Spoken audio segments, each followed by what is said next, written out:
She'd had a feeling Kinsey was acting strange for a few days now. Even if it was a toy she'd thrown away, she preferred to keep it around. It wasn't anyone else's place to snatch it. "Brooke, what are you talking about?" Kinsey's face flushed a deep crimson. "I was just trying to help you, and this is what you think of me. I've got to go." Her face burned. She couldn't meet Brooke's gaze, turning and rushing out of the classroom as if escaping. The other students in the lecture hall stared, mouths agape. Must be nice to be rich. You treat the classroom like your own living room. Brooke, however, stared at Kinsey's retreating, almost panicked back, her suspicion deepening. Something was definitely wrong with Kinsey. It looked like she'd have to make sure Jason kept his distance from her from now on. Out in the hall, Kinsey's cheeks were still on fire, her heart pounding like a drum. Did she like Jason? She wasn't sure herself. She just felt that Brooke treated him terribly. If Jason had started dating her instead, she would never have been so cruel. But he never seemed to notice her at all. A wave of disappointment washed over Kinsey. He hadn't even replied to the message she sent yesterday. Just then her phone buzzed. Ping. Kinsey listlessly unlocked it. 2 words glowed on the screen. Jason Miller. "Thank you, Kinsey. If only Brooke were half as considerate as you." The short message sent Kinsey's heart into a frenzy. What he said, was he saying she was better than Brooke? Were they flirting? She had no idea that back in the classroom, Jason was completely oblivious. Sprite had wickedly taken control of his account to send Kinsey that ambiguous message. After sending it, Sprite's digital avatar was practically bouncing with excitement. Let the games begin. Can't let Brooke have all the fun, can we? Gotta make our boy Jason look a little more in demand. A little competition creates a sense of urgency. Achoo. In a freshman lecture hall across campus, Jason let out a sudden sneeze. He rubbed his nose. He had the weirdest feeling someone was plotting against him. "Are you okay, brother? Do you have a fever?" Bianca's reaction was even more dramatic than his. Her face a mask of concern, she reached out a delicate hand to touch his forehead. The movement brought them instantly close. From behind, the angle made it look exactly like a kiss. The other students, forgetting the professor was even in the room, let out a collective, "Whoa." Phones were raised. Click, click. The perfectly misleading photo of the kiss was captured and instantly blasted across the A-list confessions page and every campus group chat imaginable. OMG. New transfer student, total smoke show, getting cozy with Jason Miller. New transfer girl and Jason Miller making out in class.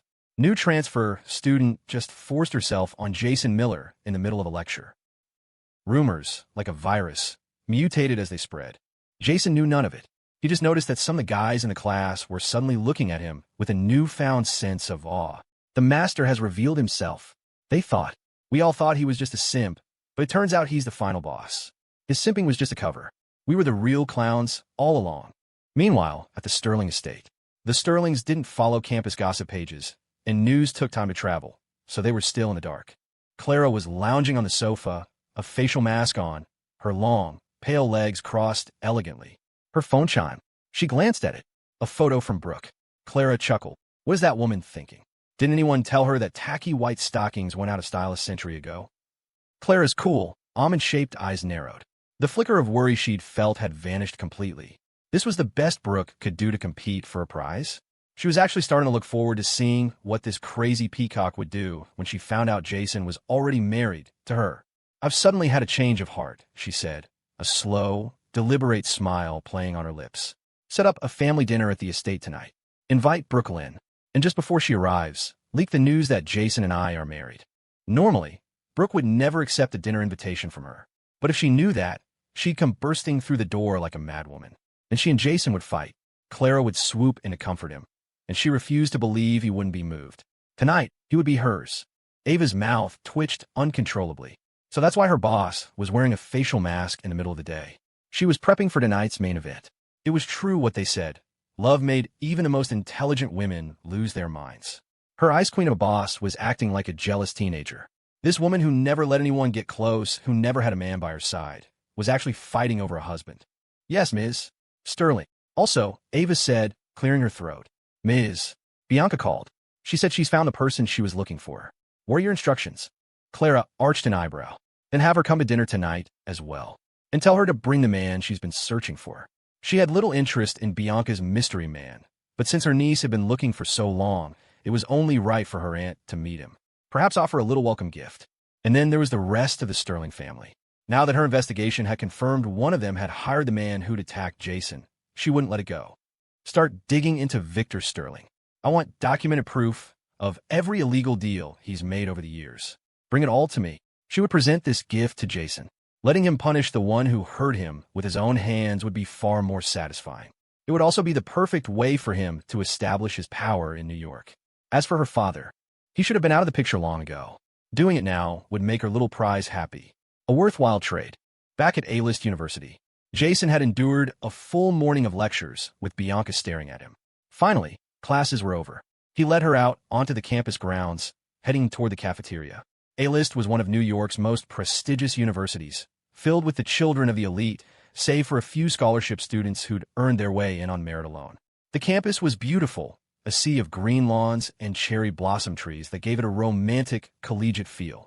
Bianca, since you just transferred, if there's anything you don't understand, just come find me, Jason said as they walked. Cherry blossom petals drifted down around them, creating a soft, romantic atmosphere.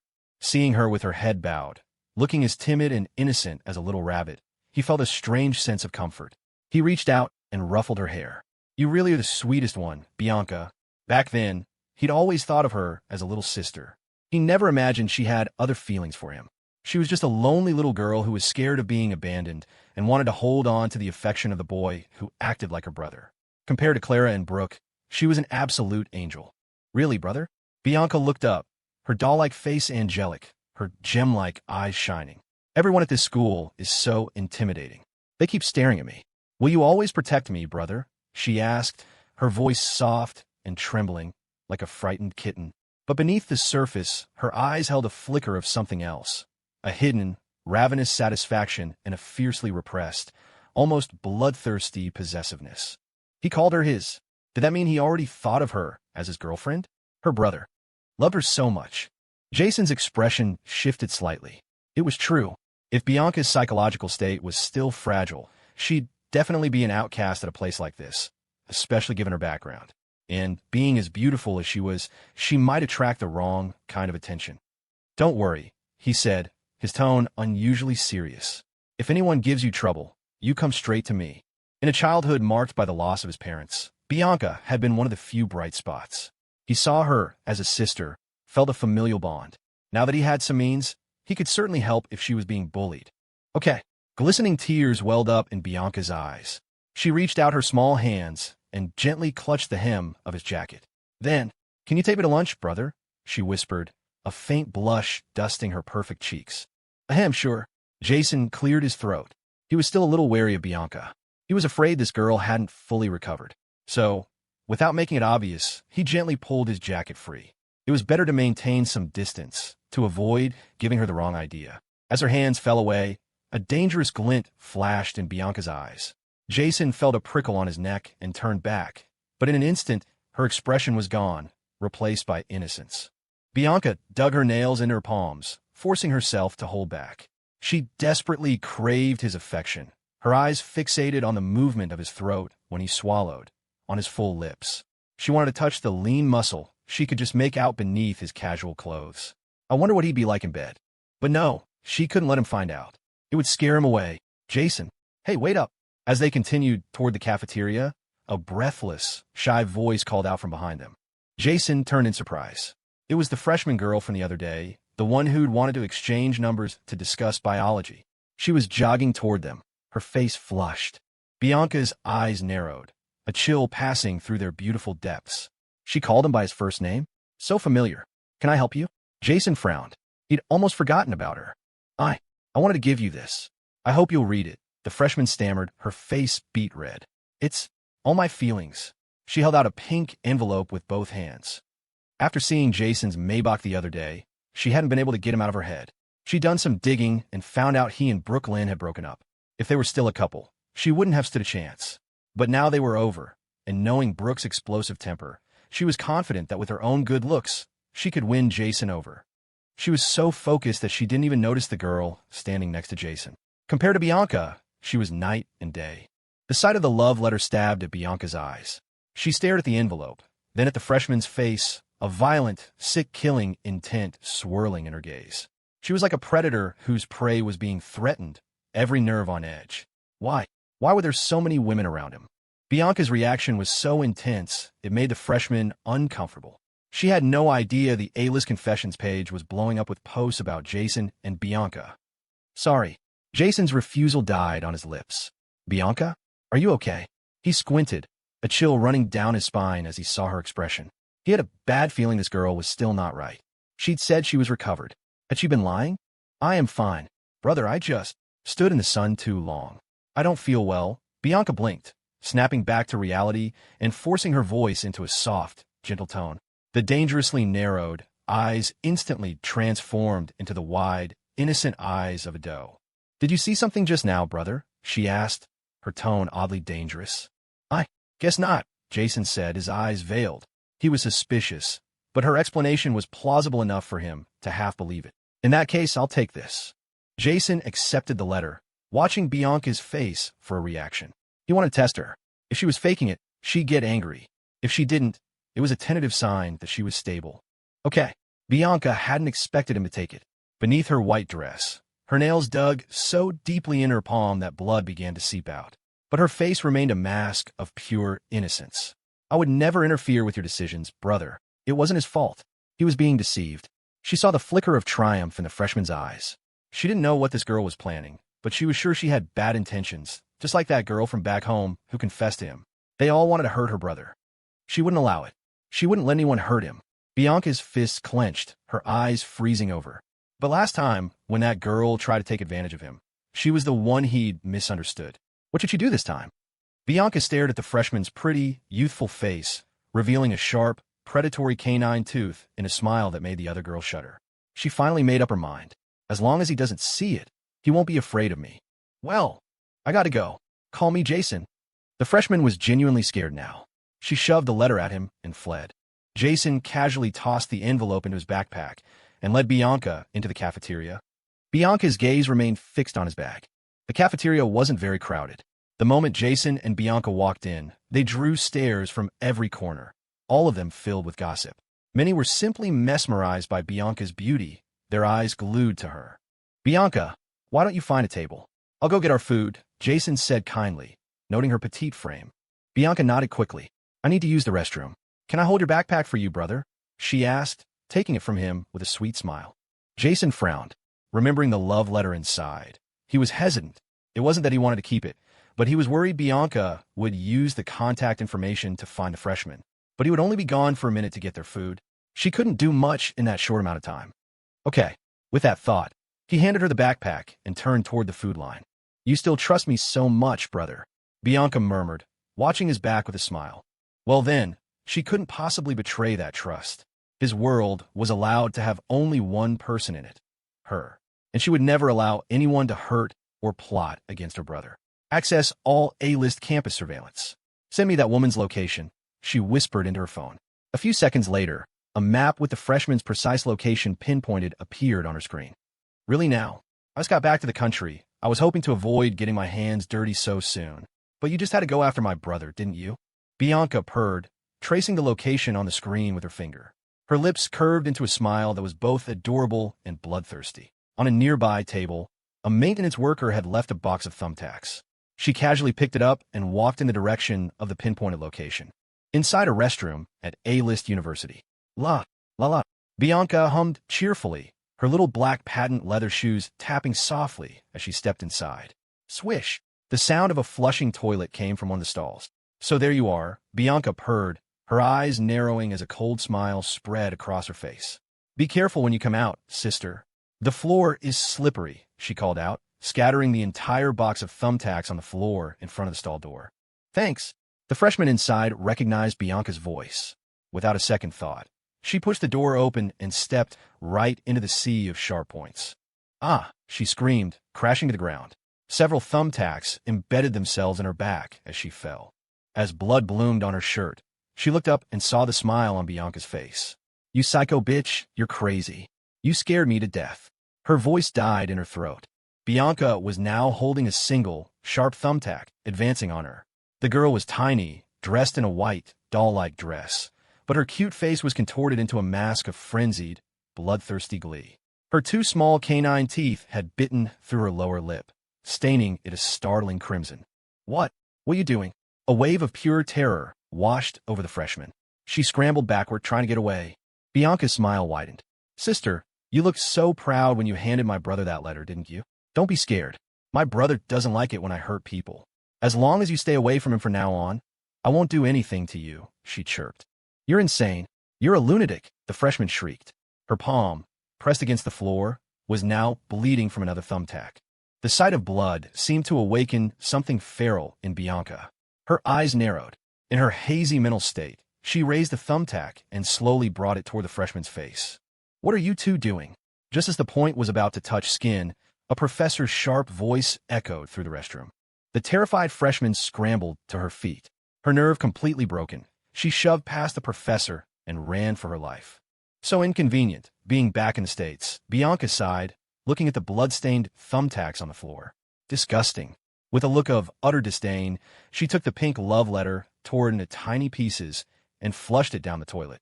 Once it was gone, she hugged Jason's backpack to her chest, burying her face in it and inhaling deeply. The familiar scent of him filled her senses, and a look of pure, cat-like satisfaction crossed her face. Brother, I'm not happy. You'll have to comfort me to make it better. She smiled sweetly, then took a few of the remaining clean thumbtacks and pressed them firmly into her own palm. As red blood welled up, her eyes lit up with a sick excitement. She was bleeding. Brother would definitely feel sorry for her now. With that thought, Bianca messed up her hair, ensuring she looked like a dirty, bullied little kitten who anyone would pity.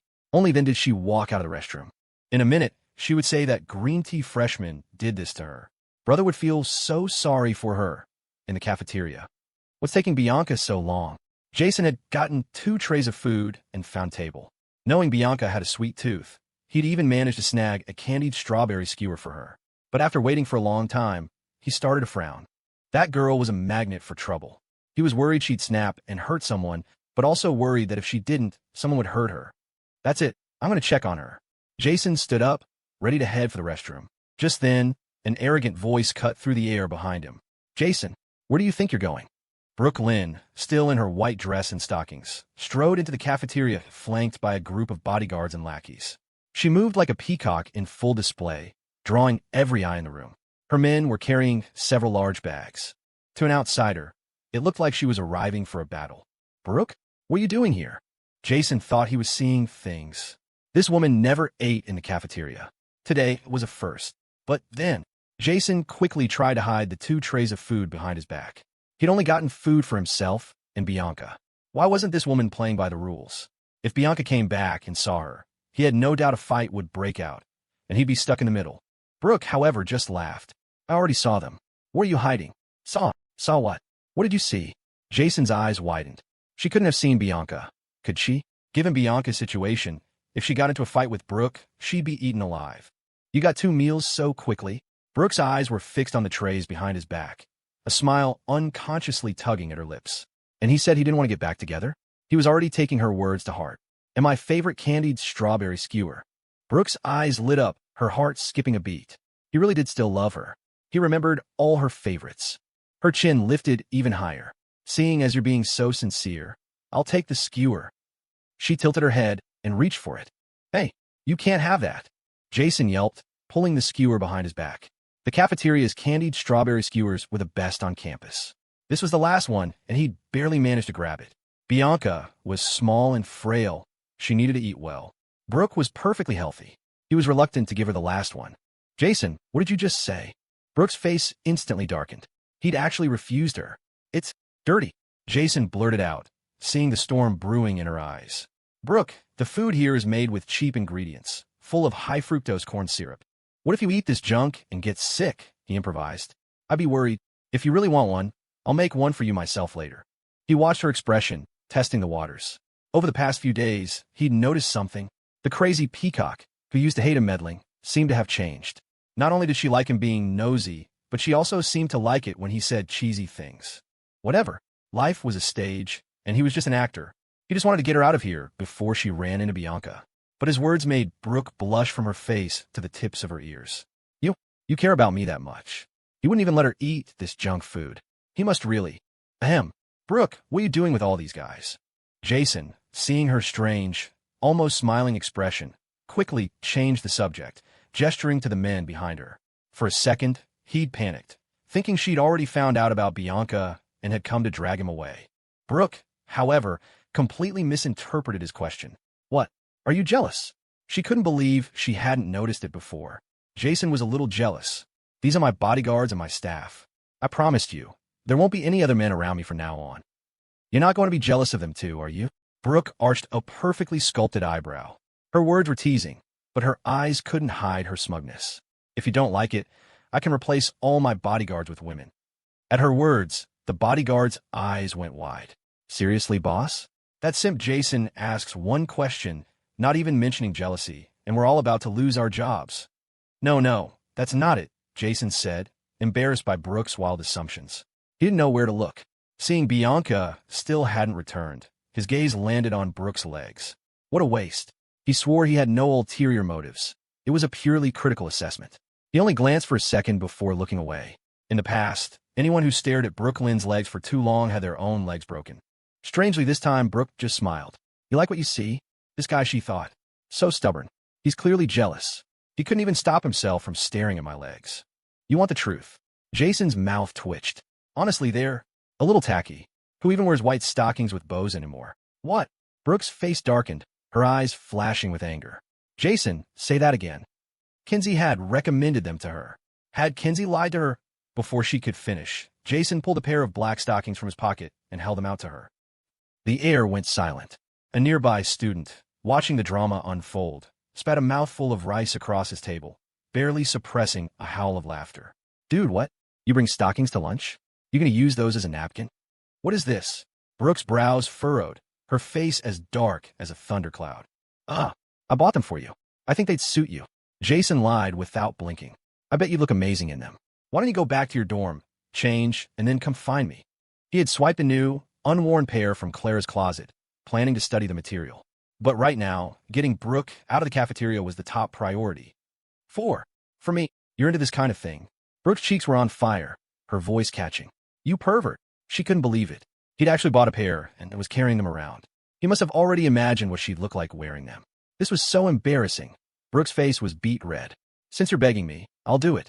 Give me a new tray of food and bring it to my dance studio later, and then I'll wear them for you. Fine, I'll wear them. I'm not going to lose to some old woman. And it's definitely not for this little pervert, Jason. With that, Brooke snatched the stockings and spun around, her retreat so flustered and awkward she was practically walking in circles. Jason was completely baffled. What did he beg her? How is this woman so good at building her own narrative? Wear them for him. He was just making a suggestion. He never said that. But maybe it wasn't a bad idea. Brother. Just as Jason was pondering this, Bianca walked into the cafeteria, passing Brooke's retreating, celebrity-sized entourage. She frowned, a sense of alarm rising within her. She hadn't gotten a clear look at Brooke's face, but she could tell the woman had an incredible figure, just dressed a little old-fashioned. A flicker of unease sparked inside her. Why were there so many women around her brother? So many it was making her angry. Bianca, you're finally back. The food's getting cold. Jason called out when he heard her voice. The next second, his expression froze. Bianca's brown, curly hair was a mess, her perfectly sculpted face smudged with dirt. Her doe-like eyes, brimming with tears, looked up at him, red and swollen. Brother. The moment she saw him, her lower lip trembled, and tears streamed down her face like a broken string of pearls. She held out her hand. Her small palm was covered in blood. She was crying so hard her small shoulders shook, a picture of fragile, innocent beauty. What happened? Jason's heart lurched. He rushed forward and grabbed her hand. It was covered in so much blood it was hard to look at. He was so focused he didn't notice the flicker of excitement in her eyes as he touched her. It was that older sister who gave you the love letter, Bianca sobbed. She wanted your backpack, and I wouldn't give it to her. And she just... Her innocent, deer-like eyes couldn't hide the possessive, bloodthirsty glint within. Brother was holding her hand. He was so worried about her. She should have hurt herself more. He was so easy to manipulate. Getting his attention wasn't scheming. It was just necessary. Jason's temper flared. Take me to her. We can't just let this go. He started to pull her along, but Bianca's eyes widened in panic, and she quickly pulled him back. It's okay, brother. I'm sure she didn't mean it. I just got to this school. I don't want to cause any trouble. She'd only pricked her with one thumbtack. That green tea freshman had at least 7 or 8 in her. If there was a confrontation, her story would fall apart. "Brother, let's just eat first. I'm so hungry," Bianca said, sitting down obediently at the table. Jason looked at her strangely compliant reaction, a seed of doubt planted in his mind. Was she telling the truth? But she refused to go, so he had no way of confirming it. He sat down and handed her the skewer. "I got this for you. Candied strawberry." The moment Bianca saw it, her eyes reddened and her heart clenched. A single tear, this one genuine, escaped and traced a path down her cheek. "I remember, back in freshman year of high school, when I had no money, you would always use your own to buy me nice things to eat." His allowance was barely enough to feed himself. Bianca's gem-like eyes shimmered with nostalgic tears. "Back then, you always used to buy a skewer just like this. One bite for you, one bite for me." Jason had always been like a real big brother, always saving the sweetest strawberry at the very tip for her. That was the first time she had ever felt cared for. The first time she had ever tasted a strawberry that sweet. Her whole life, because of her childhood autism and albinism, she had been the discarded pawn of her family. That's why she never told Jason about her diagnosis. "Thank you, brother." Bianca suddenly looked up, her exquisite, doll-like face leaning in. "Mwah." A loud, clear kiss landed on his cheek. Jason's brain buzzed. He froze on the spot. Seeing Bianca's tear-streaked, pitiful face, Jason would be lying if he said his heart didn't ache. But what she did was wrong. He had always treated her like a little sister. How could she just kiss him? "Bianca, what are you doing?" Jason's brow furrowed, his tone suddenly serious. "Don't you know that's not right? If a young girl went around acting like this with everyone, it would lead to trouble." "Why? Don't you like it when I kiss you?" Bianca pouted, her cheeks puffed out with strawberry, looking both cute and wronged. Growing up, no one had loved her, and no one had taught her these things. She only remembered the nursery rhymes that said, "If mommy and daddy love you, they kiss you." Did he not love her anymore? Was even a kiss forbidden? "Bianca, that's not how you show affection. Kissing is for when you're older, for boyfriends and girlfriends," Jason explained patiently, seeing her distress.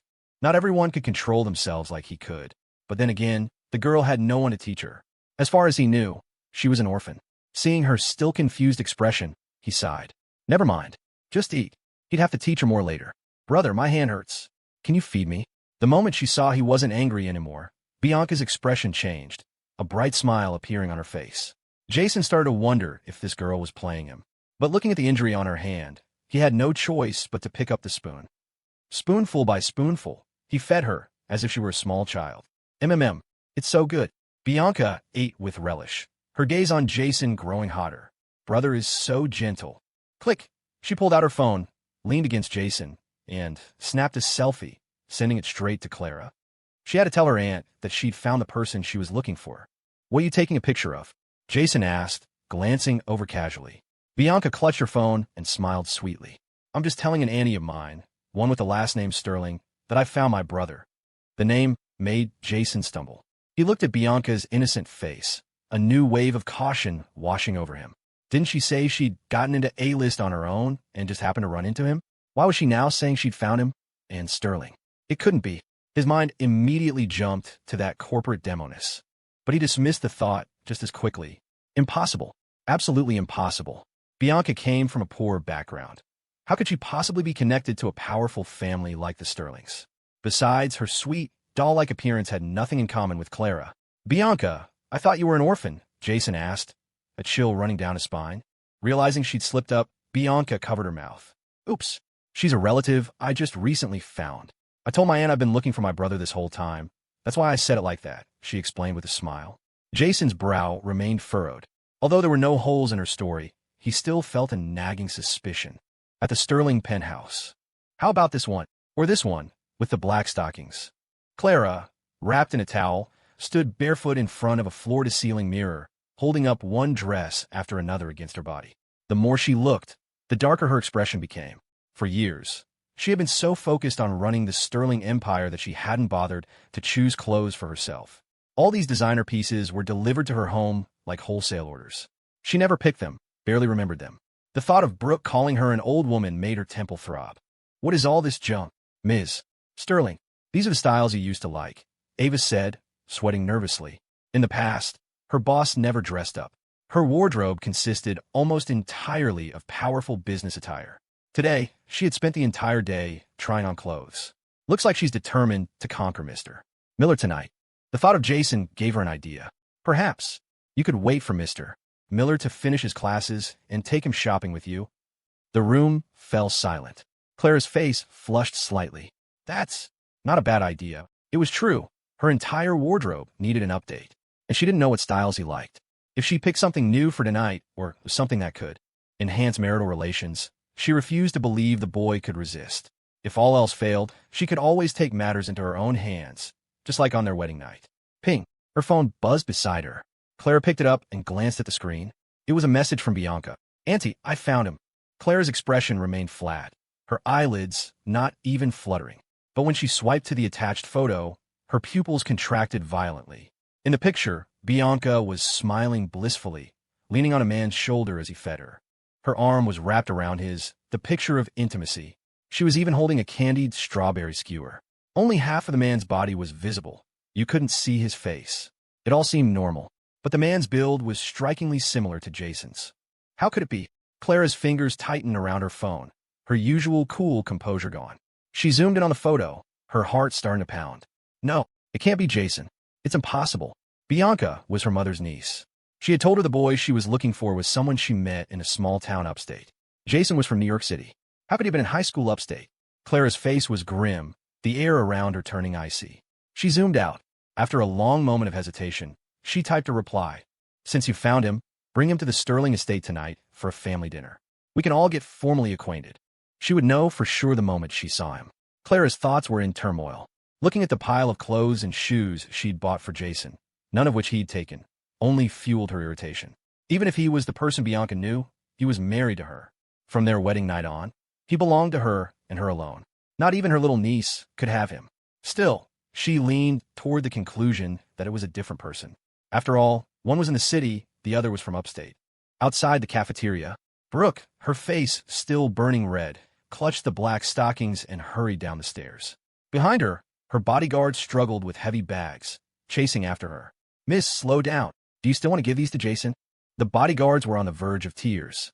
They never realized a stack of property deeds could be so crushingly heavy. At their words, Brooke stopped dead in her tracks. "Damn, how could I forget?" She slapped her forehead and shot an annoyed glare at her bodyguards. "Why didn't you remind me?" These were all the gifts she'd bought for Jason. The earlier embarrassment had made her completely forget.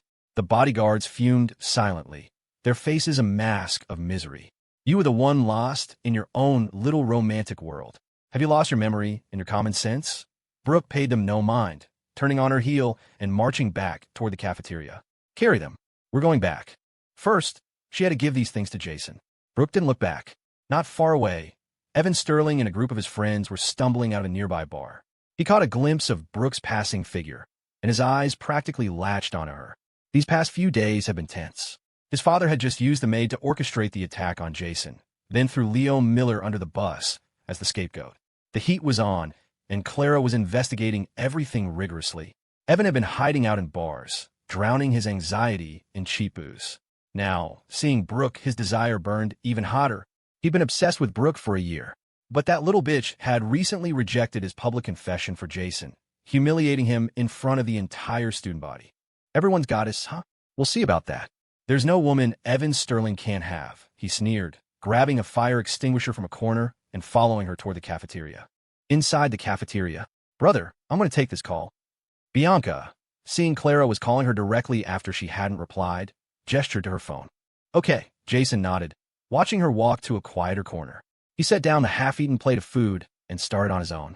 Just then, another commotion erupted at the entrance. Jason frowned and looked over. It was Brooke, back again, this time with two bodyguards carrying bags. She strode in, her chin held high, her eyes locking onto him as if no one else existed. Jason's pupils constricted. In his peripheral vision, he saw a shadowy figure trailing her, holding a fire extinguisher. "Jason!" The moment she called his name, the figure behind her lifted the extinguisher high, aiming for the back of her head. The two bodyguards reacted instantly, but just as they moved to intercept, a black shadow blurred past them. The bodyguards were slowed down by the heavy bags, while Brooke had been walking quickly, eager to get to Jason. The second Jason saw the attacker, he shot out of his seat, pulling Brooke behind him and shielding her with his body. The heavy metal canister slammed into his back. Jason grunted in pain and spun around, driving his foot squarely into Evan Sterling's chest. Thump! He put every ounce of strength into the kick. Evan's drunken body went flying, and he crumpled to the floor, spitting up blood. Brooke stood frozen for a second, held in the circle of Jason's arm. Her amber eyes trembled. An unfamiliar warmth spread through her chest. She just stood there, staring blankly. Thump, thump, thump, thump. She thought she heard his heartbeat. Then, blushing, she realized it was her own. Jason. She looked at his face, pale with pain, and her eyes suddenly grew moist. Are you crazy? Didn't he know? If that thing had hit his head, he could have been killed. Something in Brooke's heart shifted. I'm fine, Jason said, releasing her and pointedly avoiding her gaze. It's just a small injury. He had calculated the angle. He wouldn't have let himself get seriously hurt. Evan Sterling, didn't you learn your lesson last time? Have you lost your mind? Jason grabbed Evan by the collar and hauled him up. He knew Evan and his father were behind the maid's attack. Wasn't this kid supposed to be laying low? Now he was attacking Brooke Lynn, the sole heiress to the Lynn fortune. Was he trying to piss off every powerful family in New York? What a useless rich kid. Tell Mr. Lee that Lynn Industries is canceling all investments and partnerships with Evan Sterling and his father, effective immediately. We will never work with him again, Brooke said to her bodyguards, her voice cold as she glanced at Evan with disgust. And take him to the precinct. Make the arrangements. Just don't let him die. Don't let him die meant anything short of killing him was on the table. At her command, Evan was dragged away. Jason watched the scene unfold, clicking his tongue. Some people just have a death wish. Did Evan really think he was still somebody without Clara's protection? A half-brother. Clara was too smart for that. He was starting to wonder if Evan Sterling was even Victor Sterling's biological son. At that thought, Jason discreetly pressed his communication chip. Sprite, do me a favor. Run a DNA test on Evan and Victor Sterling. He had a hunch. Jason was so focused he didn't notice that. Not far away, Bianca was clutching her phone, her eyes fixed on the scene with a chilling intensity. Brother, all these years, I thought I was the only one in your heart. Seeing him protect Brooke without a second thought, Bianca's nails dug deeper into her palm. The pain was sharp as blood coated her skin, but she didn't care. Bianca, what's wrong? On the other end of the line, Clara's eyes narrowed. She had just asked Bianca for the man's name, but Bianca kept dodging the question, probably not wanting to involve him in their high society world. Before she could press further, Bianca had uttered that strange sentence. Auntie, something's come up with my brother and me. I'll talk to you later. Bianca hung up and started walking toward Jason. Brother is not allowed to protect anyone but me. I won't allow it. Back with Jason, Brooke was looking at him strangely. Why did you save me? Her beautiful face was a mixture of arrogance and genuine emotion, her brows knitted together. Don't get the wrong idea, Ms. Lynn. We're friends, after all, Jason said a bit stiffly. Why'd he do it? It was probably just a reflex. He'd chased her for a year. It had become a habit. He would have saved a stranger, too. Besides, he knew her, and over the past year, she had helped him maintain his cover more than once. But his words sounded different to her. You're lying. Brooke's face flushed, and she huffed. If you like me, just say so. I never said I'd reject you. As long as you come with me, that old woman Clara will never find us, her voice trailed off. Friends? As if she'd believe that. If he only saw her as a friend, would he have risked his life to protect her? He was probably still mad at her for breaking up with him. Maybe. She should be more forward. That food you got earlier, is it still there? I've thought about it, and I'm willing to eat here with you, Brooke said, suddenly awkward. As she spoke, her hand crept out, trying to subtly link with his. Jason didn't notice. He just heard the word food and panicked. The food he got was eaten by Bianca.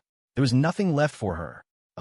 Jason started to refuse, but Bianca's voice cut through the air. Brother, what are you doing? Bianca's sweet voice sliced through the tension. Brooke's outstretched hand froze in midair. She instinctively turned toward the sound.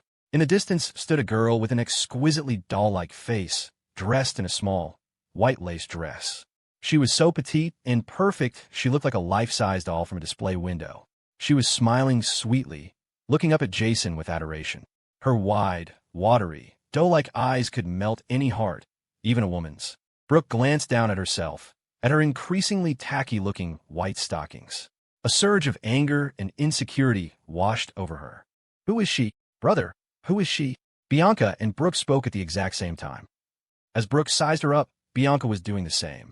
The woman was stunning, with a curvaceous figure, natural charm, and a fiercely beautiful face. She was the kind of bombshell men longed to conquer. Bianca's eyes narrowed, a cold glint appearing in their depths. Her tone turned strange. "Excuse me, miss, but my brother never lacked for company at dinner. If you want to join, you'll have to get in line." As she spoke, a cold smile played on her lips, her eyes raking over Brooke's outfit. This woman was a knockout, no doubt about it. Great body, too. But why did she choose a style that so obviously didn't suit her? And those white stockings. Bianca hadn't worn anything like that since she was 10. "Get in line," Brooke scoffed, a humorless laugh escaping her lips. "Little girl, I think you have things confused. Jason chased me for a solid year. You think I need to get in line to eat with him?" Her eyes flashed with violence. "Besides, when Jason and I are talking, what gives you the right to interrupt?" She had been so close. Just another inch, and her hand would have touched his. She was sure that if she just humbled herself a little, he would have been moved. Men were like that, and he was so in love with her. Now this little nobody had ruined the moment. The only reason she wasn't exploding was because Jason was right there. A year. Bianca's eye twitched at the words. "Brother? Is what she's saying true?" Her eyes were turning red as she sought his answer. "Bianca, this is between adults. You shouldn't get involved," Jason said with a sigh, trying to placate her. He'd chased Brooke partly because of her looks, but mostly to maintain his cover as a good-for-nothing. It was too complicated to explain to Bianca now. Hearing this, however, a sick, crazed look flashed in Bianca's eyes. She thought her brother would wait for her forever. She thought he would only be good to her. Why? Why did he have to like other people? Bianca's fist tightened, her nails biting in her skin. Looking at Brooke's gorgeous face, an unfamiliar surge of jealousy rose within her. This woman must have tricked her brother. That has to be it. What a horrible person. "Jason, who is she? Aren't you going to explain?" Brooke, satisfied with his response, asked with a condescending sniff. She had never seen this girl before, and her look were top tier, even by New York standards. How had she slipped in and latched onto Jason? She'd only been gone for a few days. How did this guy have so many women buzzing around him? "She's a new transfer student." "Ugh. Younger sister of mine from a while back," Jason explained, seeing the question in Brooke's eyes. At his words, Brooke's beautiful eyes narrowed dangerously. "Sister? What kind of sister?" This was a very, very ambiguous term. Brooke's gaze toward Bianca instantly turned hostile.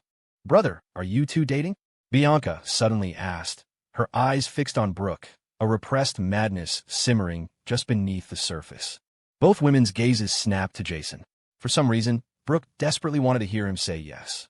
Jason, however, just reached out and flicked Bianca's forehead. "Silly girl, what are you talking about? Ms. Lynn is way out of my league. How could I ever date her? Besides, that's not something a little girl like you should be talking about." He'd always seen Bianca as a kid sister. Her mind shouldn't be filled with such things. Hearing his words, an almost imperceptible excitement flickered in Bianca's eyes. Brother's touch feels so good. Her voice was laced with obsession. He wasn't dating this bad woman. That meant they probably hadn't done that. Did that mean she could be the first? "Jason, what did you just say?" Brooke, watching their playful interaction, felt her anger boil over. He just said he wasn't dating her. Was he really done with her for good? "Brother, she's so mean." Bianca, not to be outdone, pouted and clung to Jason's arm, hiding behind him like a little kitten. She peeked out from behind him and shot Brooke a triumphant, provocative look. "You shut your mouth." Brooke was about to explode. She wanted nothing more than to march over there and drag Bianca out from behind Jason. At first, she'd wondered if Bianca really was just an innocent little sister. Now she saw the truth. This tiny little brat was a green tea, a bona fide little green tea. First, she had to deal with an old woman, and now a little green tea. He'd chased her for a year. How did she not know he had all these women in his orbit? Brooke was losing her mind, her eyes blazing. The two bodyguards took a step back, sensing a world war was about to break out. Jason, caught between the two warring women, had only one thought. Just let it all burn down. He had tried so hard to prevent this, and it had happened anyway. "All right, Ms. Lynn, since you've seen her, let me formally introduce you to." Jason gave up. It was inevitable that a goddess-level transfer student like Bianca would become known throughout the school. Brooke would find out sooner or later. Might as well get it over with. "Introduce us? Fine. I'd love to see how you introduce us." Brooke sneered, striding over to Jason's table. That's when she saw it. The meal Jason had gotten, which she assumed was for her, had been eaten by someone else. She froze. "Sorry, sister. This was the meal my brother got for me." "Not for you," Bianca said, tilting her head and holding up her hand with a smug little expression. The words were a dagger to the heart. Brooke trembled with rage, her eyes boring into Jason, trying to burn a hole through him. Calm down. Calm down. She told herself. She had to stay calm, or she would lose to this little green tea, acting cute and gentle. If the old woman could do it, and this little green tea could do it, then so could she. Go get me a meal, Jason. I'll eat here with you and your good sister. Miss. One of the bodyguards hesitated. He wanted to say, Miss, there's probably no food left. At a school for the elite like A-list, most of the rich kids wouldn't be caught dead eating in the cafeteria. The kitchen prepared limited quantities, mostly for the scholarship students. Once it was gone, it was gone. And after all the time Jason had spent dealing with Evan and talking, the food was long gone. Brooke's face darkened, and she shot the bodyguard a venomous glare. When it wasn't your day, you could drown in a glass of water. She looked over and saw Bianca innocently eating her food, smiling at her. Oomph. Brooke snorted and reached over, grabbing Jason's plate. It's fine. Jason and I have dated. Sharing one meal is nothing. As she spoke, she raised her chin, giving Jason a look that was both threatening and seductive. Wouldn't you agree? Silence. Jason, spoon in hand, hadn't even taken a bite before his food was stolen. He thought, this is not fine. He just escaped the prison of the Sterling penthouse, thinking he could finally eat in peace at school. Why were people still stealing his food here? Seriously? I thought you all looked down on the cafeteria food. Can you please stop? Are you trying to starve me to death? I lift weights and do cardio every day. I'll lose my gains. Women and sisters were not as important as muscle mass. It's okay, I'll feed you. Brooke ignored his protesting look, picked up his spoon, and clumsily shoved a spoonful of food into his mouth. Meanwhile, at the Sterling penthouse. Why did Bianca hang up? Clara frowned, looking at the ended call on her phone. A strange sense of unease settled in her gut. Jason, I hope it's not you. It better not be you, she muttered, biting her lip. She suddenly regretted sending Jason to school today. Brooklyn was always watching him. What if Brooke suddenly changed her ways, stopped losing her temper, and actually softened toward him? Impossible. Absolutely impossible. The thought had barely formed before she crushed it. An explosive temper wasn't something you could just suppress. Not unless she had truly, completely fallen for Jason without realizing it. Otherwise, she'd never be able to control herself. Clara knew that even Mr. Lee, the man who had raised Brooke, couldn't manage her temper tantrums. Thinking of this, Clara relaxed slightly. That Brooklyn might have a bit of crush on Jason, but she surely wouldn't go to such lengths for him. Get the car. We're going to A-list. Wait for him at the gate, Clara said. The more she thought about it, the more unsettled she felt. It was only noon, but she couldn't wait any longer. She didn't feel safe leaving Jason near Brooke for so long. And investigate the identity of Bianca's mystery man. The abrupt end to their call had made her suspicious. And for some reason, looking at her reflection in the mirror, she felt a strange sense of crisis. Brooke and Bianca were both younger than her, and just as beautiful. Jason was still so wary of her. She couldn't just sit back and wait. She had to conquer him. What? Ava's jaw dropped. Her boss had spent the entire morning getting ready, looking like she was about to walk the red carpet, only to go wait for Jason. Did she realize it was only noon? Was Ms. Sterling going to wait at the gate all afternoon? Ms. Sterling, are you falling for Mr. Miller? Ava couldn't help but ask. Clara stopped, her face flushing bright red. What are you talking about? This is all part of the old madam's plan. I'm just trying to have a child quickly, to put her mind at ease, she said, her voice a bit stiff. But her deliberately slow pace betrayed her. She wasn't worried about that boy. She was just curious. Just wanted to go have a look. That's all. At the A-list cafeteria. Brother, have a bite of mine? Jason, eat mine? Don't you dare refuse. Brother doesn't like that. He likes mine. Right, brother? Oomph. He chased me for a year. You think I don't know what he likes to eat? At the table, the two women chirped and bickered, the air thick with tension. Students walking in and out were treated to an incredible sight. Brooke Lynn, the stunning goddess, and Bianca, the adorable sweet transfer student, had Jason squeezed between them like the filling in a sandwich cookie. They were each holding a spoon, waging a fierce battle, shoving food into his mouth. Jason's mouth was so full he was about to gag. He hadn't even finished one bite before the next was upon him. Seriously? He was being crushed. And if he ate less from one, the other would get mad. He felt like a toy being fought over by two children. A few days ago at the Sterlings, he was starving like a dog. Now he was being stuffed like one. The two women's eyes were locked on each other, as if shooting laser beams. The bodyguard's jaws were on the floor. What? What is happening? Get off our miss. Is that even our miss? The students were equally dumbfounded. Wait, isn't Jason just a pathetic simp? How did he go from being forcibly kissed by the new girl to being sandwiched between two top-tier goddesses? And they're feeding him. Why isn't he choking to death? That's my goddess. How dare Jason defile her? No, my dream is shattered. Why him? How could he do this to my goddess? Wah! Some of the male students started openly weeping. One even ran out of the cafeteria, clutching his heart. And through it all, Jason, the man being fed by two stunningly beautiful women, looked like he was being tortured. What was he playing at? Ugh. Jason, on the verge of throwing up, saw the crying students flee. The corner of his mouth twitched. Sure, they were beautiful, but has anyone ever considered that a beauty wrapped in the skin of a raging demon might just be a succubus? Brother, what's wrong? Sister, you're being too rough. You're going too fast, my brother can't take it. Bianca, seeing his distress, started gently patting his back. Jason was overcome with a wave of gratitude. See, Bianca is the thoughtful one. She understands her brother. My stamina isn't infinite. But to Brooke, her words were pure green tea manipulation.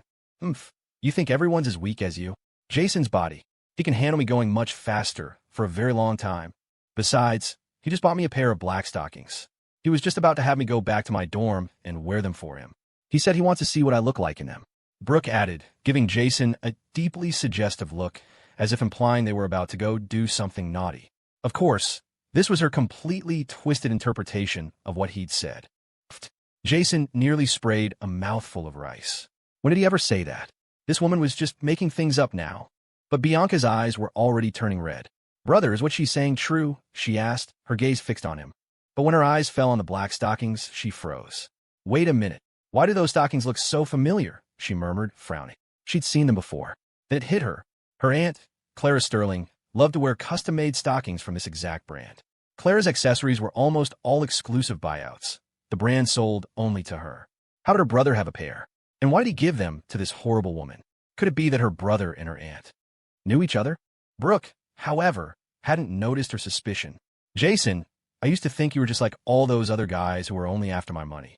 But this past year, you've proven yourself to me.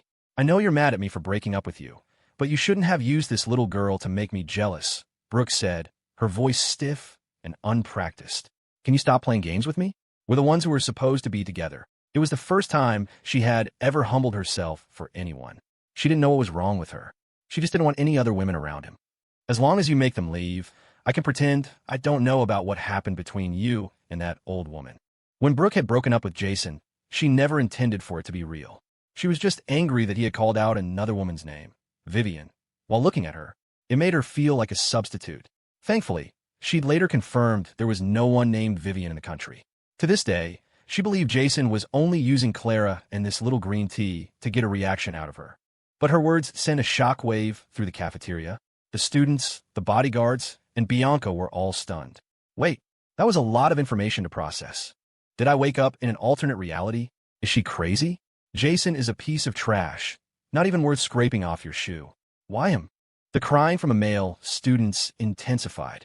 Bianca, however, was frozen solid, as if struck by lightning. Brother, what did she just say? She whispered, her lip twitching, her eyes locking onto Jason with a repressed fury. It had only been 3 years since she'd last seen him, and he had already done that with another woman, an old woman at that. Every single person in the cafeteria was now staring at Jason. Brooke's flushed, almond-shaped eyes were filled with urgency. She desperately wanted to hear him agree with her. Bianca stared at Jason's face, her own expression hidden in shadow, her gaze chillingly cold. Only Jason, who had been choking, was still struggling to breathe, his face turning red. Cough, cough. I want you to give me. He clutched his throat, unable to get the word water out. Brooke's eyes lit up, and a strange, shy expression crossed her face. I know you want me, but there are so many people here. It's not appropriate to say it out loud. You're being a little too eager about that sort of thing, she mumbled, looking down at her hands, her cheeks turning crimson. She knew it. As long as she was willing to bend a little, Clara and this little green tea stood no chance. Jason didn't love them at all. Jason stared at her bizarre reaction, speechless. He was about to suffocate, and this woman was lost in her own fantasy world. At that moment, Bianca, watching Brooke and Jason standing so close, finally lost control. Her eyes glowed with a sick, crimson light. Her brother. He really did like this bad woman. He was going to agree? No. Bianca's gaze fell on the leftover celery in Jason's meal. She picked up a piece and shoved it into her mouth. Instantly, the familiar sensation of her throat closing up hit her, but a bloodthirsty, triumphant smile spread across Bianca's lips. She would never let anyone take her brother from her, not unless she was dead. Cough! Jason slammed a fist against his chest, and the food finally went down. He immediately pulled his arm free from Brooke's grasp. Ms. Lynn, I've already told you. Before he could finish, he heard a soft thud behind him. He whipped around to see Bianca. Her face, deathly pale, collapsed on the floor. Brother, I don't feel so good, she gasped, her small body curled up in pain, her forehead slick with sweat. Her innocent face was streaked with tears. She looked like a wounded kitten, evoking pity and a fierce desire to protect. Bianca. Jason's eyes shot to the leftover celery on the table, and he instantly understood. An allergic reaction, or a deliberate one. Move! Jason's brow furrowed, his voice tight with suppressed anger as he scooped Bianca's small frame into his arms. Bianca, are you insane? You know you're allergic, and you ate it anyway. He was yelling, but his eyes were filled with undeniable urgency. He didn't even glance at Brooke as he turned and sprinted out of the cafeteria. This psycho. Bianca's constitution was delicate. She was frail and allergic to multiple foods. If she didn't get to a doctor immediately, she could die. Nestled in his arms, Bianca was like a greedy, sated kitten. She breathed in his scent, then peeked her head up to look back at Brooke. Her pale little face wore a victorious smile. See? Brother still cares about me the most. I won this round. Jason. Brooke, seeing her provocative smirk, shot to her feet. Jason, you get back here. She clenched her fists, her eyes wild with an uncontrollable rage. But Jason was already gone, disappearing out the cafeteria door with Bianca in his arms. Jason, I'm going to kill you. Brooke finally snapped. With a furious roar, she swiped the entire table of food onto the floor. Her face was flushed, but her beautiful eyes were red with unshed tears. The bodyguards shrank back, not daring to breathe. They knew they were Mrs. Temper. When she had an episode, it wouldn't end until someone bled. But this time, watching Jason's retreating back after her outburst, Brooke just collapsed back in her chair. Her eyes were wet, and she fought to keep the humiliated tears from falling. Find out who that little green tea is. I want everything on her. I'm going to kill her. Brooke lifted her chin, her pride refusing to let the tears fall. One of the bodyguards, scrolling on his phone, suddenly had a strange expression on his face. He had just seen the A-list confessions post about Jason being forcibly kissed. What are you looking at? Brooke's cold gaze snapped to him. The bodyguard scrambled to hide his phone. Miss, I advise you not to look. It could be photoshopped. It's not necessarily Jason. Give it to me. The moment she heard Jason's name, Brooke snatched the phone from his hand. A single, glaring photo filled the screen, stabbing at her eyes. It was the picture of Jason and Bianca in their misleading kiss. The caption read, Sweet Lolita transfer student lays one on simp king Jason Miller. Shameless. Absolutely shameless. Brooke's face was beet red, her eyes boiling with fury. With a scream, she hurled the phone across the room. It was all that little green tea's fault. She was the one corrupting Jason. He had never treated her like this before. She would absolutely not allow that girl to stay by his side. At that thought, Brooke's eyes narrowed. After a long moment, she pulled out her own phone and sent a message to Clara. Sending Jason to school was the worst mistake you've ever made. A little green tea has latched onto him. Brooke's knuckles were white as she clutched her phone, her eyes still red. She hated to admit it, but that little green tea was an expert at playing the victim. No man could resist a girl like that. She couldn't let her keep up the act in front of Jason. And Clara, that old woman was a psycho too. If she found out about the green tea, she would definitely take care of the problem. Meanwhile, in her Maybach, Clara was leaning back with her eyes half closed, massaging her temples. But the deep crease in her brow betrayed her calm facade. Her mind kept replaying images of Jason. Her thoughts were a mess. Ping. Her phone chimed. Clara frowned as she picked it up. Seeing the message was from Brooke, she snorted. This peacock has time to message me. She had assumed Brooke would be all over Jason by now. The fact that she wasn't with him brought a flicker of pleasure. Looks like the boy knows his place. But when she read the message, Clara's expression turned to ice. So that's why you're messaging me. You found another woman. A little green tea at that. Clara sneered, unimpressed. Brooke, you're the sole heiress to the Lynn fortune. Are you really letting one little girl intimidate you? Jason came from a good family. It was only natural for gold diggers and green teas to flock to him. If Brooke was panicking over something so trivial, Clara was almost disappointed in her. Don't be so smug, Clara. That little green tea was calling him brother all afternoon, and she kissed him. Brooke shot back, her anger flaring at the memory, especially the part about the kiss. She had dated Jason for so long, and they'd never even held hands. This new girl just shows up and kisses him? They were barely 18. It was shameless. What did you say? Clara sat bolt upright. What's her name? All her composure was gone. That boy. He dared to let someone else kiss him? Did he have a death wish? Brooke faltered at the question. I forgot. I think it was something like Bianca. She had been so furious she hadn't paid any attention to the name. Besides, very few people were worthy of her remembering their names. Bianca. Clara was speechless. Are you sure you heard that right? Brooke went silent. Whatever, figure it out yourself. She turned off her phone, done talking to Clara. On Clara's end, after a long silence, her face was flushed with frustration. That Brooklyn, was she doing this on purpose? Teasing her and then refusing to give her a straight answer? Fine. She was almost at the university anyway. She would ask him herself. Find her. I want a full report by tonight. Clara's eyes were cold, a murderous aura radiating from her. Jason was dodging her like she was the plague, only to turn around and kiss someone else. If it was true, she would make him pay. At the same time, a sliver of worry entered Clara's heart. Bianca. The name was too close. Please don't let it be her. Ava nodded immediately, trembling.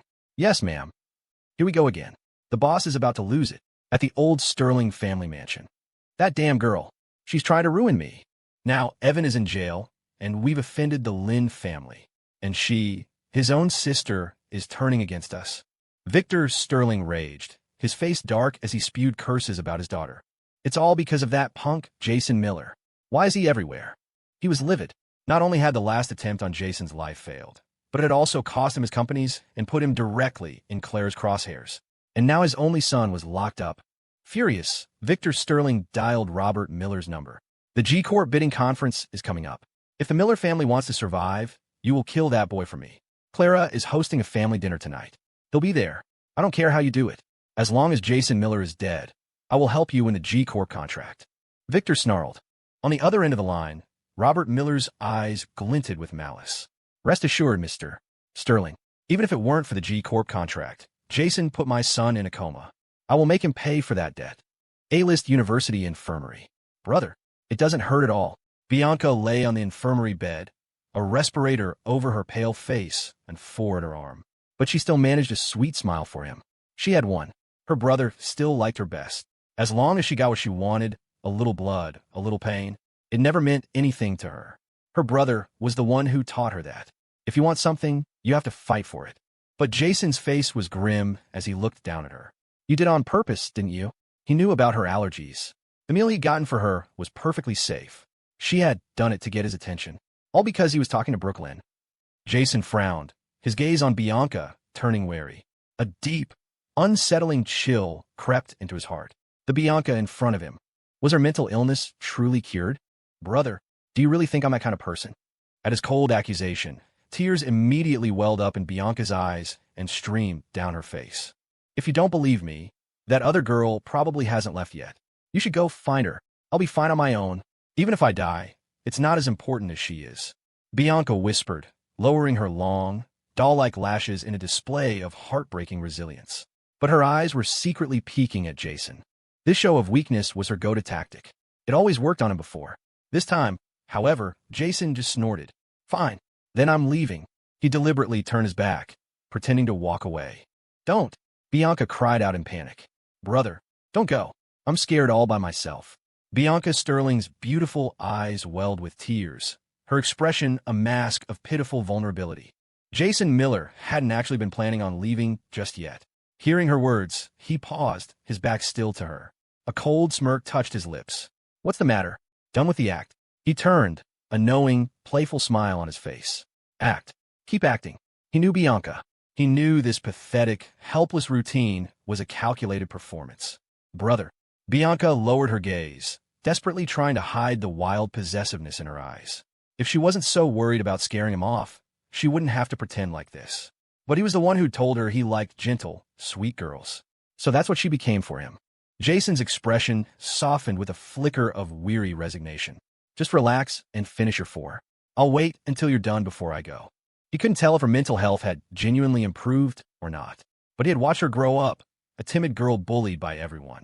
He understood the need to develop a few defenses, as long as she didn't have another breakdown. Still hungry? Jason asked, pushing his thoughts aside. Bianca's eyes instantly lit up. Uh-huh. She nodded so vigorously her head was a blur, looking like an adorable little hamster. He's forgiven me, she thought. She knew it. Her brother was the kindest, most gentle person in the world. Here, Jason said, glancing at her oxygen mask. He pulled 2 pre-packaged blueberry muffins from his jacket pocket. You've had that on for a while. Taking it off for a minute should be fine. As long as the 4 was in, it was okay. He grabbed them from the cafeteria earlier, worried that Clara wouldn't let him have dinner. As Bianca watched him pull out the muffins, a flash of pure obsession crossed her delicate face. Thank you, brother. Her brother. He really did love her. No one else cared if she was hungry. No one else ever remembered her allergies. Not even Clara, who had only started paying her any attention after she had clawed her way into the Sterling family spotlight. In Bianca's world, there was only her brother. Only he would ever truly love and care for her. Clara herself had been at a low point then, barely able to manage her own affairs, leading to Bianca's misunderstanding. Brother, Bianca began, nibbling on a muffin while wrapping an arm around Jason's. That girl who said you were dating. Is it true? Her half-lidded eyes were dark and unreadable. It was. Jason nodded. But that's not something a kid like you needs to worry about. He gently pulled his arm from her grasp. And I've told you before, you shouldn't be so clingy. He added, besides, Brooklyn and I already broke up. We're ancient history. Let's just drop it.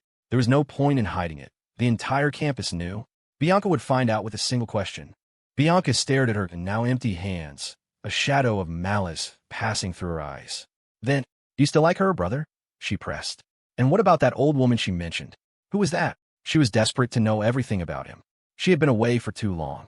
But if it weren't for the accolades she'd earned abroad these past 3 years, she never would have secured her footing in the Sterling family, never would have gained a voice. And without that, she could never have come back to her brother's side. Like them, Jason looked at Bianca's intense curiosity with a touch of alarm. Bianca, I told you, that's not your business. Why was she so fixated on these strange questions?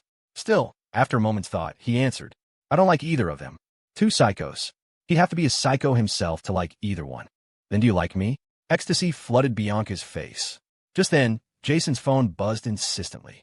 BZZZT, BZZZT, BZZZT. He glanced down. For some reason, Clara had her assistant return his phone this morning. He smelled a trap. Now the name Brooklyn flashed on the screen, bright enough for both of them to see. Jason frowned. Before he could answer, Bianca snatched the phone and hung up. What are you doing? Jason asked, bewildered. Instantly, a text from Brooke popped up.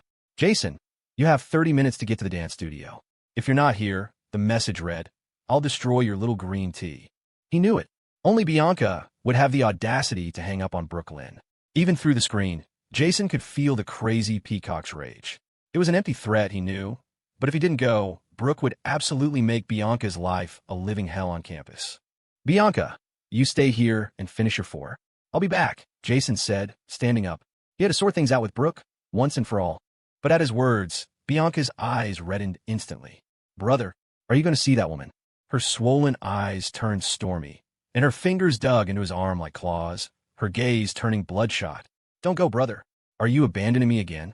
The calm, sweet girl vanished. Agitated, ignoring the oxygen mask and the 4 needle in her hand, she shot up from the bed and threw her arms around him from behind, clinging to him desperately. Bianca, get off me. Jason frowned. The position was far too intimate. He tried to push her away, but feeling his rejection, Bianca finally snapped. Didn't you say you like me best, brother? She cried, her voice sharp. I like you too. Why can she hug you but I can't? Her hands scrambled frantically up his neck, and she pressed her lips against his. Why? Why? When I've been pretending so perfectly, can't he just love me? Hold me, brother, please. Just hold me. Her eyes, shimmering with tears, held an unmistakable, crazed obsession. It was the same bloodthirsty madness he'd seen 3 years ago, just after she pushed another student down a flight of stairs. Bianca, if you keep this up, you can forget about ever seeing me again. A chill ran down Jason's spine. He grabbed her arms, pinning them. I'm just going to deal with Brooke. I'll be right back. He stared at her, his voice cold and firm. And you need to calm down. There are different kinds of love. The kind between family isn't. It's not for this kind of thing. Do you understand? He looked up and met her tear-filled eyes. Without her colored contacts, her naturally pink pupils stood out against her tear-streaked face and the flushed tip of her nose. She looked pitiable, adorable, but all Jason felt was a deep, creeping cold. 3 years ago, after she'd shoved that girl, she had looked at him with the same innocent, wide-eyed expression, as if she had nothing to do with it. Even though the girl only spent 2 weeks in the hospital and made a full recovery, Bianca had only been 15 at the time. Had she really gotten better? Or had nothing changed at all? Was it all just an act? Jason stood frozen. At that moment, another text notification lit up his shattered phone screen. It was from Kinsey. "Jason, I'm so happy you said that. If you need anything, maybe we could walk home together after class? I mean, your injuries might not be healed. I could change your bandages." The two ambiguous messages appeared on the cracked screen, visible to both Jason and Bianca. After receiving Jason's message that morning, Kinsey's heart had been pounding with excitement. But when he didn't reply again, she spent the entire lunch break staring at her phone before finally working up the courage to send another text. But for Bianca, seeing that message was like having her tail stomped on. She exploded. "Brother, I forbid you to go," she shrieked, snatching the phone from his hand and hurling it against the wall. Jason watched in numb horror as his new phone, the one Clara had just replaced, hit the tile and splintered. It was one of those new, expensive trifold models. "Bianca, what the hell do you think you're doing?" His face darkened with anger. The next second, her soft body was pressed against him again. "Brother, don't be mad at me, okay? I won't do it again," she pleaded, her eyes wide and red-rimmed. "Please, don't go see anyone else. Please, why can't he understand?" She thought desperately. "I'm the only one who truly cares about him. All those other women are monsters." "Bianca, you need to calm down," Jason said, rubbing his temples and pulling away. "If you act like this again, we're done. No more contact." He took a deep breath. "Get some rest. I'm leaving." He turned and walked out of the infirmary without a backward glance. It wasn't that he was heartless. Her reaction was just too extreme, too familiar. It left him with no choice but to be suspicious. The moment he was gone, Bianca's expression turned glacial. Staring at his retreating back, the possessive, controlling madness in her eyes was finally unleashed. "Brother, why do you always run away from me?" If she didn't want him whole and perfect, she would have broken his legs long ago, just to keep him by her side forever. "No," a new thought sparked. "Maybe I could use some kind of paralytic agent. It wouldn't damage his body permanently, but it would keep him with me. Forever. He would like that, wouldn't he? Being with her always." "Brother, I didn't want to do this," Bianca whispered, a bloodthirsty, lovesick gleam in her eyes. "You're forcing me." She pulled out her other phone and made a call. "I need you to find something for me." "Yes, and also something to enhance passion between a man and a woman." Brother always resists me, she thought. It must be because the mood isn't right. A little something to help things along. That should be fine, right? In the dance studio, Brooklyn sat on a bench, her eyes fixed on the door, her expression murderous. She looked like she was ready to tear apart whoever walked through it. "Ma'am," one of her bodyguards ventured timidly, "if Jason doesn't show up, are you just going to wait here forever?" "That's my business, not yours," Brooke snapped, glaring at him. The bodyguard shut his mouth, but after a moment's hesitation, he tried again. "Ma'am, if you really like him, waiting like this isn't the way.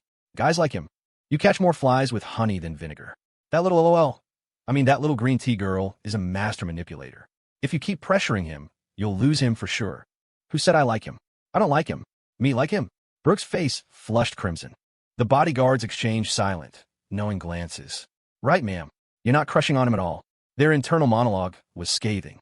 "Your feelings are your weakness, and your tough-as-nails act is your armor. Every time you fall for someone, it's a total train wreck. If you didn't like him, would you really be sitting here for over an hour, waiting?" For someone with her explosive temper, sitting still for an hour was a miracle, and she claimed she didn't like him. "Ahem, yes, of course. That punk isn't worthy of your affection, ma'am." The bodyguard coughed, switching tactics. "But even if you're just trying to win back a toy, you have to be clever about it, right? What else could he do? His boss was who she was. You had to humor her." Brooke's temper meant she couldn't stand being contradicted. Her simplistic, almost naive approach to problems was a direct result of being constantly placated by her staff. As expected, Brooke's chin lifted haughtily. "That's not wrong. So, what's your brilliant idea? Let's hear it." Brooklyn, never lost. And Jason Miller was a prize she had to win. "Ma'am, doesn't Jason love watching you dance?"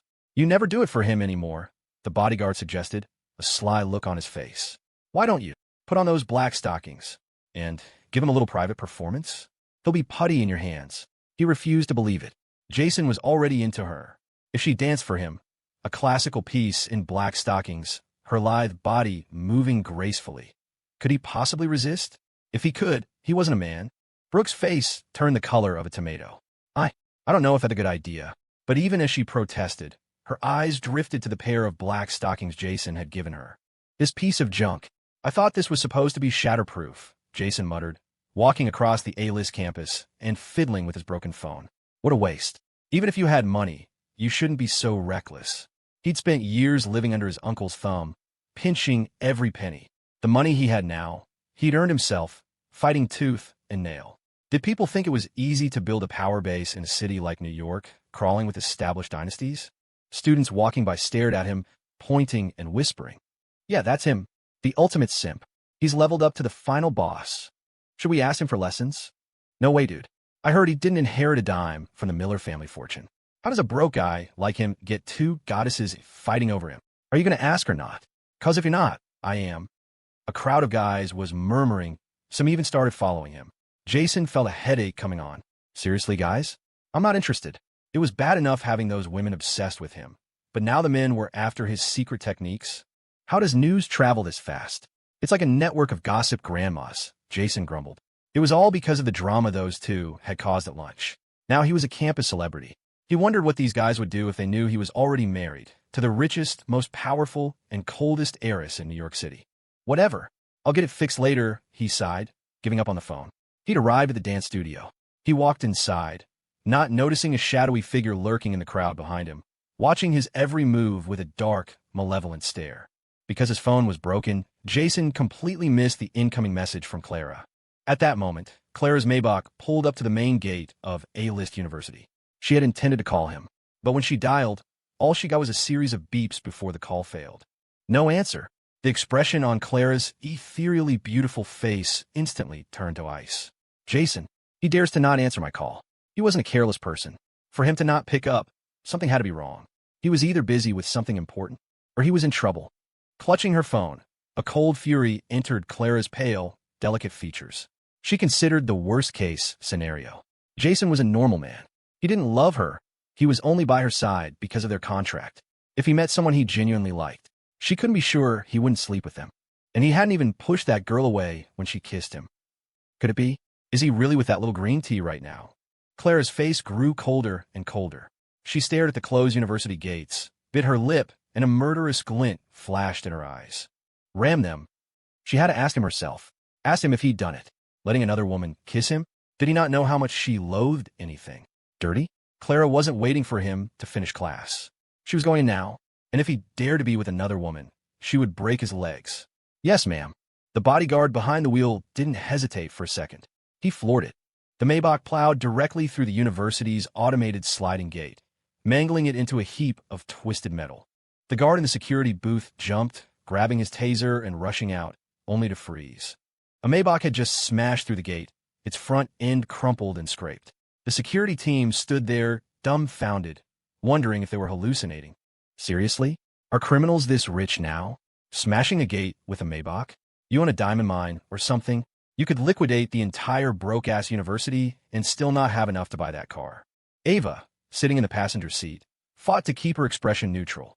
She really wanted to point out that she could have just asked the guards to open the gate. But before she could speak, Clara was already out of the car. The dance studio was far from the main gate, so Jason heard none of the commotion. He stood at the door, hesitating. But before he could even touch the handle, the door swung open on its own. Jason frowned.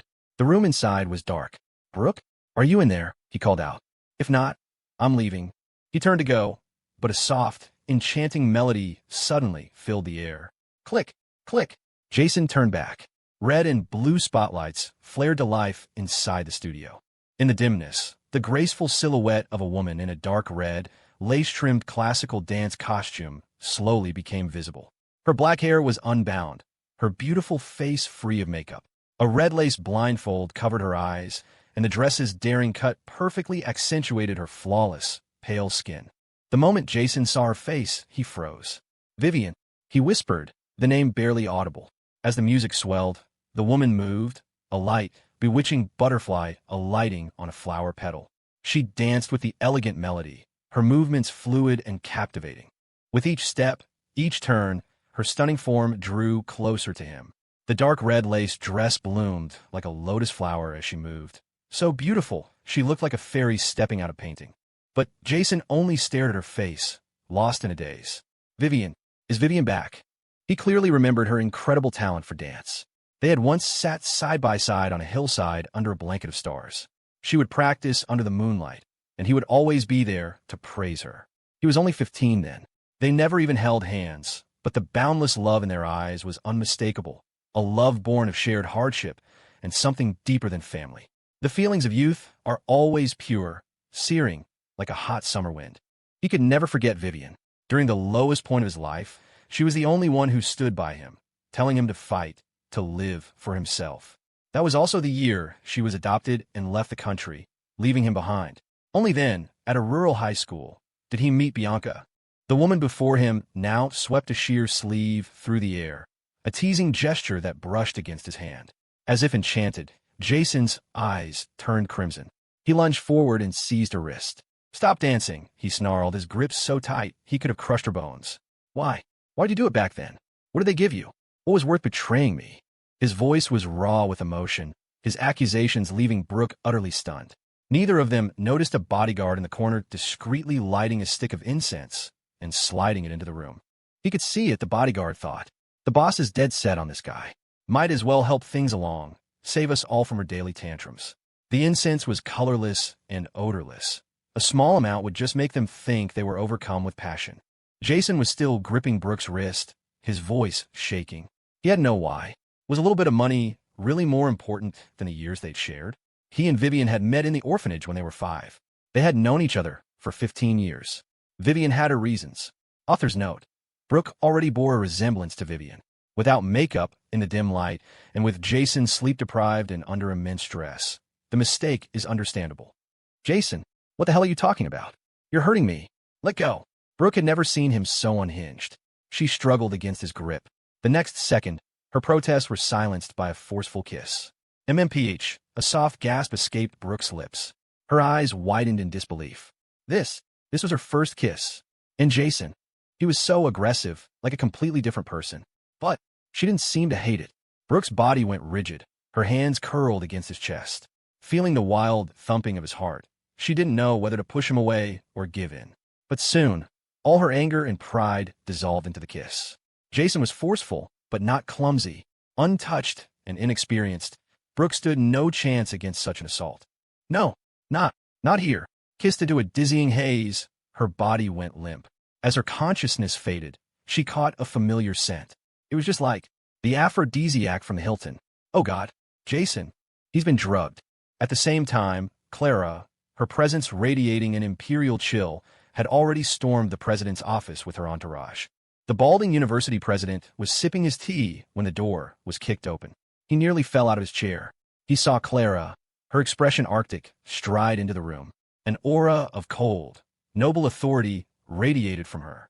Her breathtakingly beautiful face was a mask of pure, murderous intent. The president swallowed hard, nearly dropping to his knees. "Miss, who are you looking for?" "I'm looking for Jason Miller," Clara said, her cold eyes sweeping over him. The security guards finally caught up, panting. President. It was this woman. She smashed the gate with her Maybach. The guard's voice died in his throat as he met Clara's icy gaze. My apologies. Please continue." The guard felt a wave of killing intent wash over him. He turned to flee but was grabbed by Ava. Clara looked down at him imperiously. "Tell me, where is Jason Miller?" As she spoke, she casually toyed with a rose-engraved pistol in her hand. The president and the guard stared, their eyes wide with terror. They finally realized they had crossed someone they couldn't afford to cross.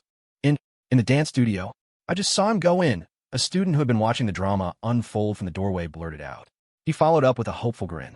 "Hey, beautiful, can I get your number?" "Get lost," Clara snapped. The student wilted and immediately started to back away. "Wait," Ava called out. "Take us to the dance studio." "Huh?" The student looked pained, but one more withering glare from Clara had him reluctantly agreeing. "Why'd I have to open my big mouth?" Clara followed behind, her beautiful brow furrowed. The closer they got to the dance studio, the stronger and inexplicable sense of panic grew in her chest. Jason, You better not let me see something I don't want to see. Claire's eyes began to redden, and she clenched her fists. Inside the dance studio. Brooke's body felt weak, barely able to stand. The moment she recognized the strange scent, she instinctively shoved Jason away.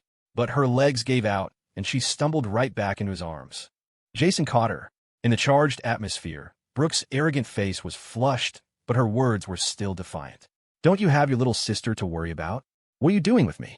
For some reason, her voice was laced with a sour, jealous tone. But in the darkness, hearing that voice, Jason suddenly snapped back to reality. You, Brooklyn, why is it you? He shook his head violently. The drug was still in his system. No matter how hard he tried to clear his head, his vision was blurry. Seeing Brooke's face, he let out a self-deprecating laugh. Of course. She's really not coming back. He had actually thought that heartless woman had returned from abroad. He thought she had come back for him. But it was just Brooke. Jason, what are you talking about? Who's not coming back? Brooke's eyes narrowed, her voice turning dangerous. Jason, don't you dare tell me you were thinking of someone else when you kissed me. She stared at him, her voice hoarse, demanding an answer. Jason was on the verge of losing consciousness. His head felt like it was filled with lead. He was losing control. Brooke, what did you give me? He shook his heavy head, his bloodshot eyes locked on her. His body was burning up, and her skin looked so cool, so soothing. He found himself staring at the woman in the dark red lace dress, at her rosy lips, and felt an overwhelming urge to bite down. Seeing her mouth move, angrily questioning him, his own temper flared. Brooklyn, what did she want from him? Jason stared at her, a dark glint in his eyes. She had always been the one yelling at him, ordering him around. Maybe it was time he fought back. Gritting his teeth, in the last second before his consciousness shattered, he lunged for her lips again. Boom! The doors to the dance studio were kicked open with a deafening crash. Blinding light flooded the room. Jason froze. Clara's tall, frigid figure stood silhouetted in the doorway. The image of the man and woman locked in a passionate embrace burned itself into her vision. Jason's clothes were disheveled, while Brooke was a vision in a dark red dance costume. In the dimly lit, intimate space, they looked like a pair of feverish lovers caught in the act. Clara stood motionless. For a fleeting second, a look of stunned hurt crossed her face before it was consumed by a tidal wave of violent, murderous rage. Jason, what are you doing?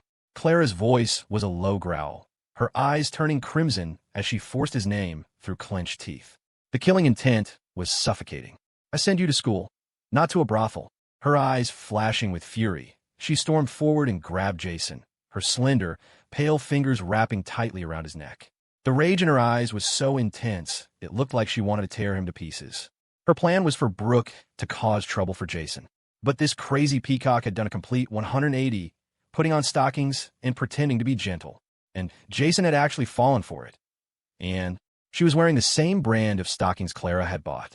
Jason, you give my things to another woman. Clara shrieked, her rage multiplying tenfold as she glanced at Brooke. You really want to die that badly, don't you? What did he take her for? Clara was incandescent with fury. Behind her, Ava, the university president, and a crowd of students stared, their eyes wide. Whoa, this is wild. I am so here for this. First he gets kissed by the new goddess. Now he's making out with the top campus beauty. That's my queen. Good news. The goddess is wearing stockings. Bad news. She's wearing them for the simp. My dreams are officially shattered. A few of the male students were practically sobbing. Some had whipped out their phones the second the door flew open, snapping pictures of Jason and Brooke's kiss and immediately posting them to the A-list confessions page. Others were green with envy. That ice queen is beyond gorgeous. Her legs are longer than my life expectancy. She's even prettier than Brooke. Don't tell me this dog is juggling all three of them at once. Wait, I thought we were all in this simp game together. How come I'm still on the wait list? And this dude's already got a triple major.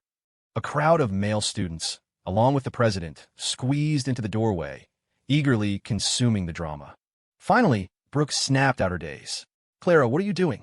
Jason already told you he never liked you. Is there any point in clinging to him like this? She darted forward, shielding Jason behind her. Clara's eyes raked over Brooke's outfit, each detail more infuriating than the last.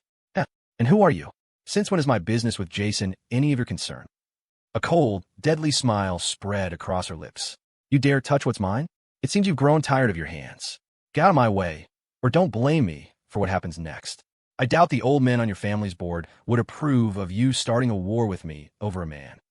The threat in Clara's voice was unmistakable. At the same time, her bodyguards drew their weapons, their cold eyes fixed on Brooke. Brooke's face paled.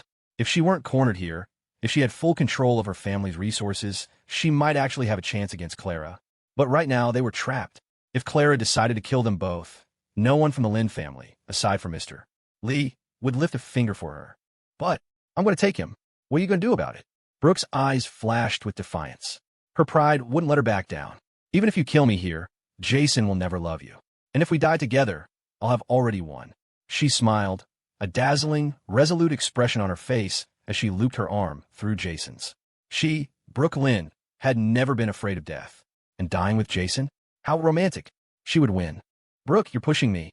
It wasn't her. Clara's rage was about to boil over, but Jason, his head swimming, suddenly cut her off. Clara, it has nothing to do with her. It was me.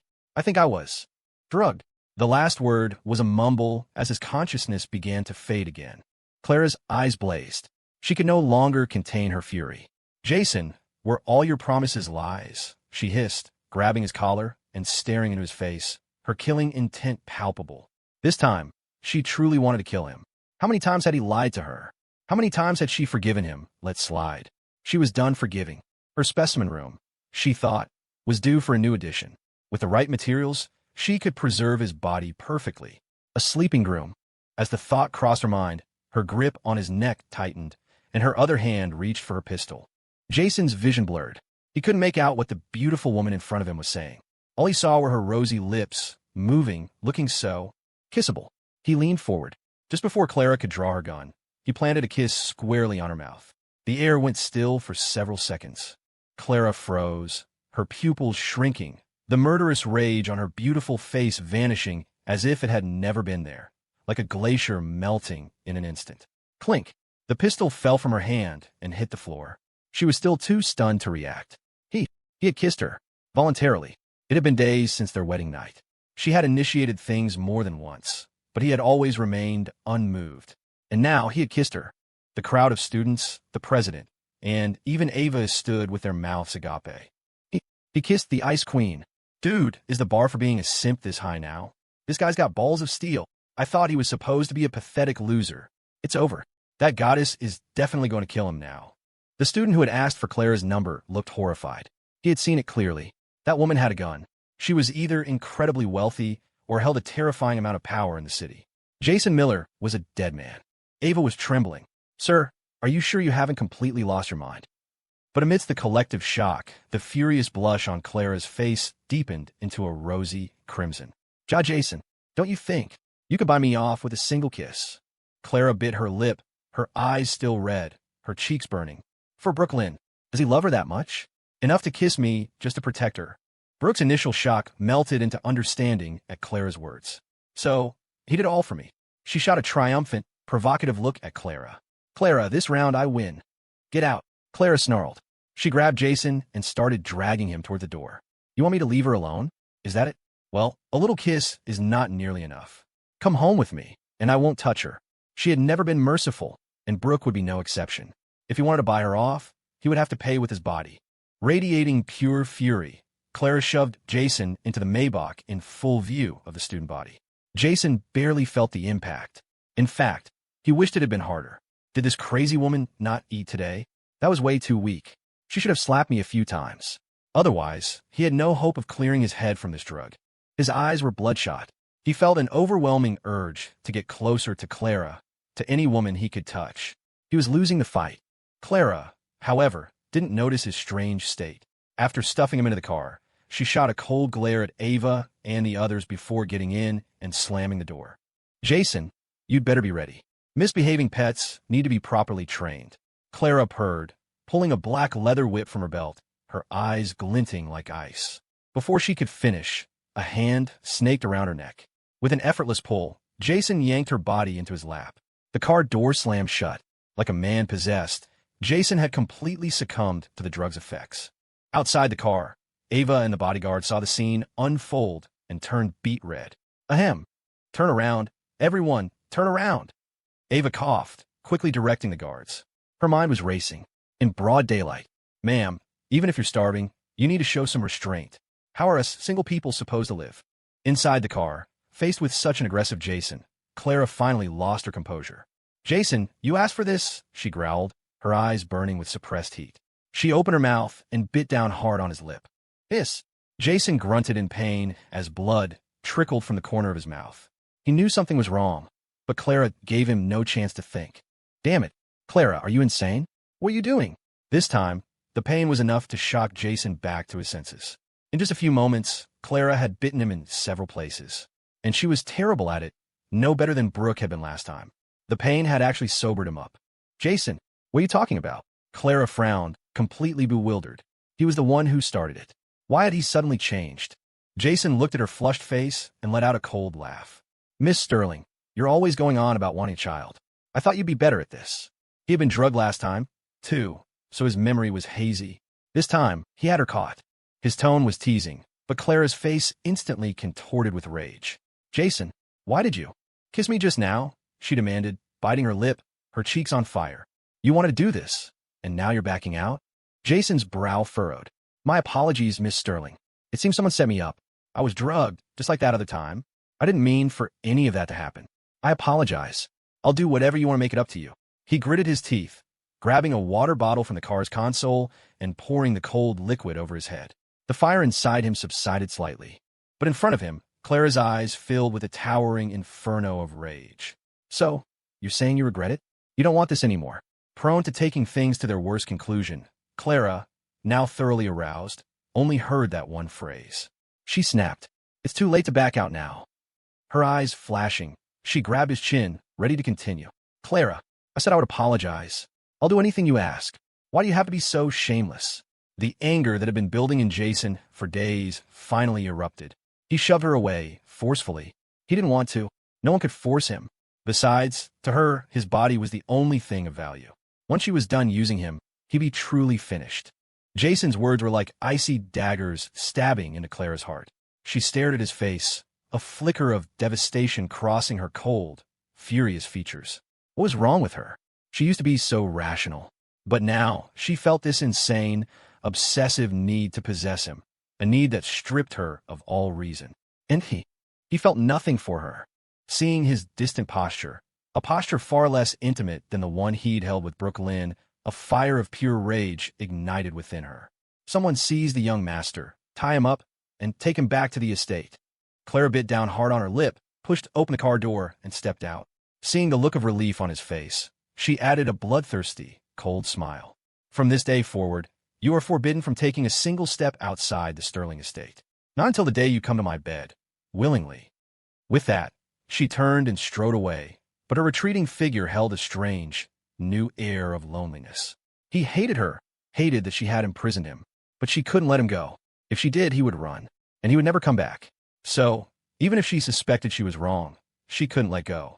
She would not allow him to run off to Brooke Lynn. Even if she died, that would never happen. Ava and the others watched their mistress walk away, then glanced at Jason, completely bewildered. Wait, it's only been 3 minutes. Is he that fast? After Clara left, Jason felt a wave of exhaustion wash over him. He squeezed a water bottle in his hand, a murderous glint in his eyes. Someone had drugged him. Was it Robert Miller? He wanted to suspect others, but besides Robert and Victor Sterling, he had no other enemies in this city. It couldn't have been Brooke herself, could it? Drugging herself? Was she that stupid? Jason dismissed the thought. It had to be one of them. He hadn't even had a chance to settle the score with Robert, and here he was, making the first move. Sprite, have you found that information on Evan Sterling? Jason asked, his eyes narrowing. A voice immediately came through the chip in his ear. Your guess was spot on, Jason. The comparison results are in. Evan Sterling is not Victor Sterling's biological son. At those words, Jason's grim expression broke into a wide grin. Perfect. I've got him. Now he couldn't be blamed for what was coming. He couldn't wait to see the look on Victor Sterling's face when he found out he'd been raising another man's son for 18 years. Meanwhile, the news of Jason kissing Brooke Lynn in the dance studio spread through the school like wildfire. Hey, did you hear? That simp actually forced himself on the campus queen, Brooke Lynn. No, you heard wrong. I heard he didn't just kiss her, he pinned her down in the dance studio and did that. And she was wearing a sexy dance outfit. It was supposedly super intense. I've got the pics if you want them. A group of students chattered excitedly outside the infirmary. Bianca, still on her drip, heard every word. Brother, with that woman. I knew it. You abandoned me again. Fine. I'll find a way to keep you with me. Forever. A shadow fell over Bianca's cute face, her expression turning cold and sinister, radiating a terrifying madness. She pulled out her phone and looked at a new set of messages. Miss, I've acquired the drug you asked for, but it seems to be quite popular recently. I did some digging and found that Brooklyn's people bought some too. Be careful if you decide to use it. Bianca's expression darkened instantly. That bitch bought some too? No wonder. No wonder brother would do that with her. She must have used some despicable trick. She knew it. Her brother would never abandon her. He was just being deceived.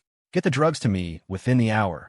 Bianca bit her lip, her hand tightening around the phone. She absolutely could not lose to that woman. She didn't care about the methods. Even if it was a cheap, dirty trick, if it meant getting her brother's love, she would give up anything. Bianca's pink, doll-like eyes narrowed, filled with a feverish hope. Just the thought of having the drug, of her brother falling in love with her, consumed by a passion he couldn't control, filled her with an ecstatic, impatient hunger. She couldn't wait to see him open himself up to her completely, to become one with her. Only then would she truly feel that her brother loved her. Kinsey sat in a lecture hall, bored, scrolling through her phone. A scandalous post on the A-list confessions page suddenly caught her eye. Ultimate simp and campus queen get it on. Goddess tamed like a dog pics inside a photo of a woman in black stockings, partially revealed, popped up. What is this garbage? Are these spam sites even trying anymore? Did it hack my phone? Kinsey was stunned, thinking she must have misread it.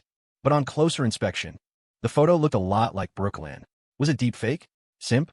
Goddess? Kinsey's face flushed. She glanced around, put in her earbuds, and cautiously clicked the link. Just one look, that's all. I'm not a pervert. I'm just curious.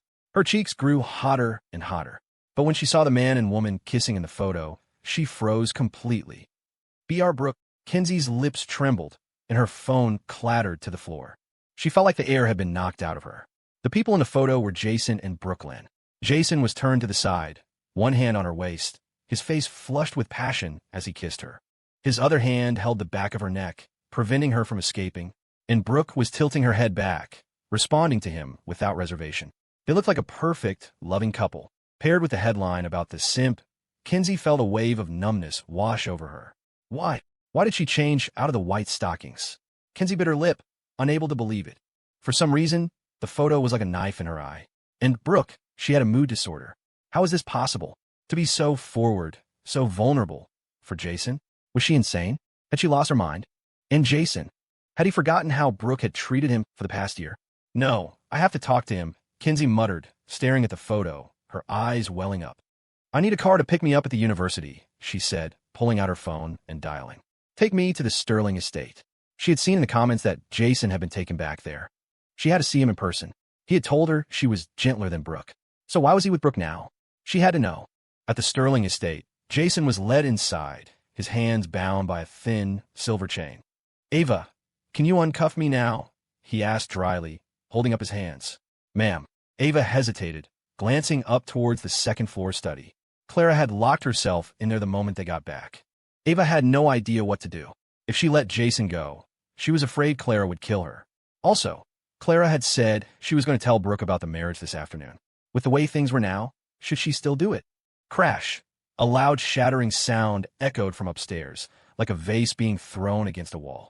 Ava winced. It's bad. The mistress is really furious this time. Whenever she got this angry, a priceless piece of porcelain was guaranteed to meet its end. Based on her years of appraising treasures by ear, that sound was 1 Ming Dynasty Antique, -1. Crack. 1 Song Dynasty Artifact, -1. And 2, Ava's eye twitched. She and Jason exchanged a look. He had the same pained expression. What, is your boss part husky?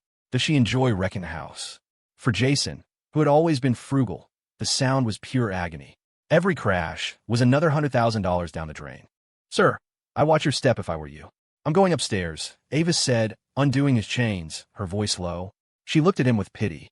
The mistress was on the warpath now. Once she calmed down, things were going to get dangerous for him. Ava hurried up the stairs to Clara's study. Huh. A cold light flashed in Jason's eyes. Watch my step? That woman was the unreasonable one. He'd been drugged and acted out. He offered to apologize, to compensate her. But if she wanted his life, that was out of the question. Ignoring the drama upstairs, Jason went into a guest room to wash up. Inside the study, under the warm, dim light, shattered porcelain littered the floor. Heavy red curtains blocked out all sunlight. On the desk, several empty whiskey glasses lay on their sides, the amber liquid having pooled and dripped onto the floor. Clara was slumped over the desk, one pale, slender hand dripping blood from a jagged wound. The crimson blood mixed with the spilled whiskey, dripping slowly onto the floor. "Ma'am." Ava's heart ached at the sight. "Ma'am, you can't drink with your condition." Her time was running out. The doctors had warned that alcohol would accelerate the cryotoxin's attacks. Each attack could be fatal. Did he go to his room? Clara asked, not answering her question. Her proud, beautiful face was deathly pale, her lips pressed into a thin, bloodless line. "Did he ask for me?" Her voice was hoarse, but it held a faint trace of hope. Ava couldn't bear it. She shook her head. In the dim light, Clara's eyes instantly turned red, a single, pearl-like tear forming at the corner. "If he won't bend, then he can stay here forever." She bit her lip, took a harsh swig of whiskey, and swiped angrily at the tear before it could fall. For Brooke Lynn, he was willing to defy her. He could do that with Brooke Lynn, but even when drugged, he refused to touch her. Does he really think I don't have the guts to kill him? Crash! Clara hurled the glass in her hand against the wall. Then she picked up the entire bottle and started drinking straight from it. Ma'am, you can't do this to your body," Ava cried, rushing forward in a panic. The ghost, the female bodyguard in the spider lily mask who was always in the shadows, finally stepped forward. "Miss, I'll go kill him," she said, her eyes glinting with murderous intent. She and Ava were both orphans raised by Clara. They had grown up with her, and they knew how dangerous the cryotoxin was. And now, because a man, she had been reduced to this. "Stay where you are." Clara's voice was a sharp command. "I told you, without my permission, no one touches him. Not a single hair." "Miss," Ava felt a headache coming on. She distinctly remembered her mistress saying, "Does he really think I don't have the guts to kill him?" The contradiction was jarring. "All of you get out." Clara glared at them, threw down the bottle, and stalked into the adjoining bathroom. A few seconds later, the sound of a shower filled the room. Through the frosted glass door, her silhouette was visible, curves perfectly outlined. Clara stood with her eyes squeezed shut, letting the ice-cold water cascade over her, washing away the heat of her rage. She felt like she was going insane. But every time she pictured his guarded, disgusted expression, she couldn't stop the madness from rising. The urge to possess him, to control him, to hurt him, was overwhelming. Only the biting cold of the water could restore a semblance of sanity. "Jason, what?" Clara's body trembled, her voice a hoarse whisper. She hugged herself as a bone-deep chill spread from her core through her entire body. Her chest ached with sharp, stabbing pains. It felt like she was trapped in a world of ice. Every breath she took was laced with frost. Her body temperature plummeted. Clara's eyelids grew heavy. In a last moment of consciousness, she collapsed. In the darkness, she thought she saw Jason's face. Was it a hallucination? At the Lynn residence, are there any of those blueberry pies left? Brooke Lynn asked, lounging on the sofa with her bare feet propped up. She held a Shirley Temple in one hand and a candied strawberry skewer in the other. An array of sweets covered the coffee table in front of her. She looked blissfully happy. The surrounding maids and bodyguards watched, their faces no longer filled with terror, but with relief. My God, the young Mrs. Intermittent Psychosis is finally over. This calls for a celebration. Some brave soul had managed to cure her. Just a few days ago, she was on a rampage, and now she was perfectly fine again. The first thing she did when she got home was order 1,000 candied strawberry skewers. You'd think the Lynn family had gone into the wholesale candy business. The staff's nerves were more volatile than the stock market. Brooke didn't care. All that mattered was how good the food tasted and what Jason was up to. After a few bites, she scowled. Disgusting. The stuff that little green tea likes is always gross. She tossed the skewer into the trash with disdain. What's the status of our people at the Sterling estate? She asked after a moment. Everything is in place, ma'am. The Sterlings get a daily delivery of fresh ingredients. We couldn't bribe her security, but bribing a delivery guy and a chef was easy enough, a bodyguard reported. All we need to do is get a message to Jason. We can sneak him out disguised as a cook. Good. Very good, Brooke said, pleased. The safe house outside the city is ready. The moment you get him out, take him straight there. She couldn't help but remember Clara's threat from earlier, and a fresh wave of anger washed over her. If she'd brought more backup today, she wouldn't have been so easily intimidated. Last time, Jason said she didn't have the power to get him out. She knew he was blaming her. If only she had worked harder these past few years, maybe she wouldn't have lost to Clara. But this time, she wouldn't fail. Brooke narrowed her eyes. In her mind, Jason had become a helpless boy, waiting for her to rescue him. Ahem, did Mr. Lee send over the company files? Bring them to me, Brooke said, reluctantly putting down her drink. She had to get stronger. One day, she would be able to go toe-to-toe with Clara Sterling. And then, no one would dare take what was hers, including Jason. The bodyguard stared at her, utterly shocked. The young miss had refused to set foot in the company for 3 years as an act of rebellion against her family. And now, she had finally seen the light? All because of some simp named Jason. Ma'am, call Dr. Luo. Now, Ava screamed. She had heard the thud and rushed into the bathroom to find Clara unconscious on the floor in the throes of a cryotoxin attack. The Sterling estate was thrown into chaos. Jason had just showered and was about to lie down when he heard the commotion. He opened his door to see Ava running past, her face streaked with tears. The entire household was in a state of panic he'd never seen before. Even the guards at his door were gone. The door to Clara's bathroom was thrown open. She was wrapped in a single white towel, her pale shoulder exposed. Her beautiful face was an unnatural, bloodless white. She was still beautiful, but in a terrifying way, like a lifeless marble statue. A thin layer of frost seemed to coat her brow. Only the faint rise and fall of her chest proved she was still alive. Ma'am, don't scare me like this. Ava sobbed, trying desperately to force a pill into Clara's mouth. Most of the staff had been sent by the ghost to find Dr. Luo, but Clara couldn't swallow. The pill just sat on her tongue. Ava was frantic. Just then, Clara's lips parted and a faint whisper escaped. Jason. Ava's eyes widened. Ma'am, don't worry. I'll get him. The moment Jason saw the guards were gone, his first thought was, escape. This was the perfect opportunity. If he could just get away and ditch the damn tracker bracelet, he was confident Clara would never find him. He looked down at his wrist, preparing to dislocate his thumb to slip the bracelet off. Just then, a tearful, pleading voice appeared before him. Sir, I'm begging you. Please, just for the sake of how she helped you deal with Leo Miller, please help her. Ava cried, rushing in front of him, looking like she was about to drop to her knees. She could see he was planning to run. She could stop him, but if he wasn't willing, she couldn't force him to help Clara with the medicine. Besides, she could see it clearly now. Her mistress had feelings for him, maybe even loved him, but was too proud to admit it. Even unconscious, she was calling his name. No one else could help, but he felt nothing for her. He'd been brought here against his will. She understood. All she could do was beg. Ava, don't forget, your mistress also nearly killed me, Jason said coldly. He stopped her from kneeling, but had no intention of helping so easily.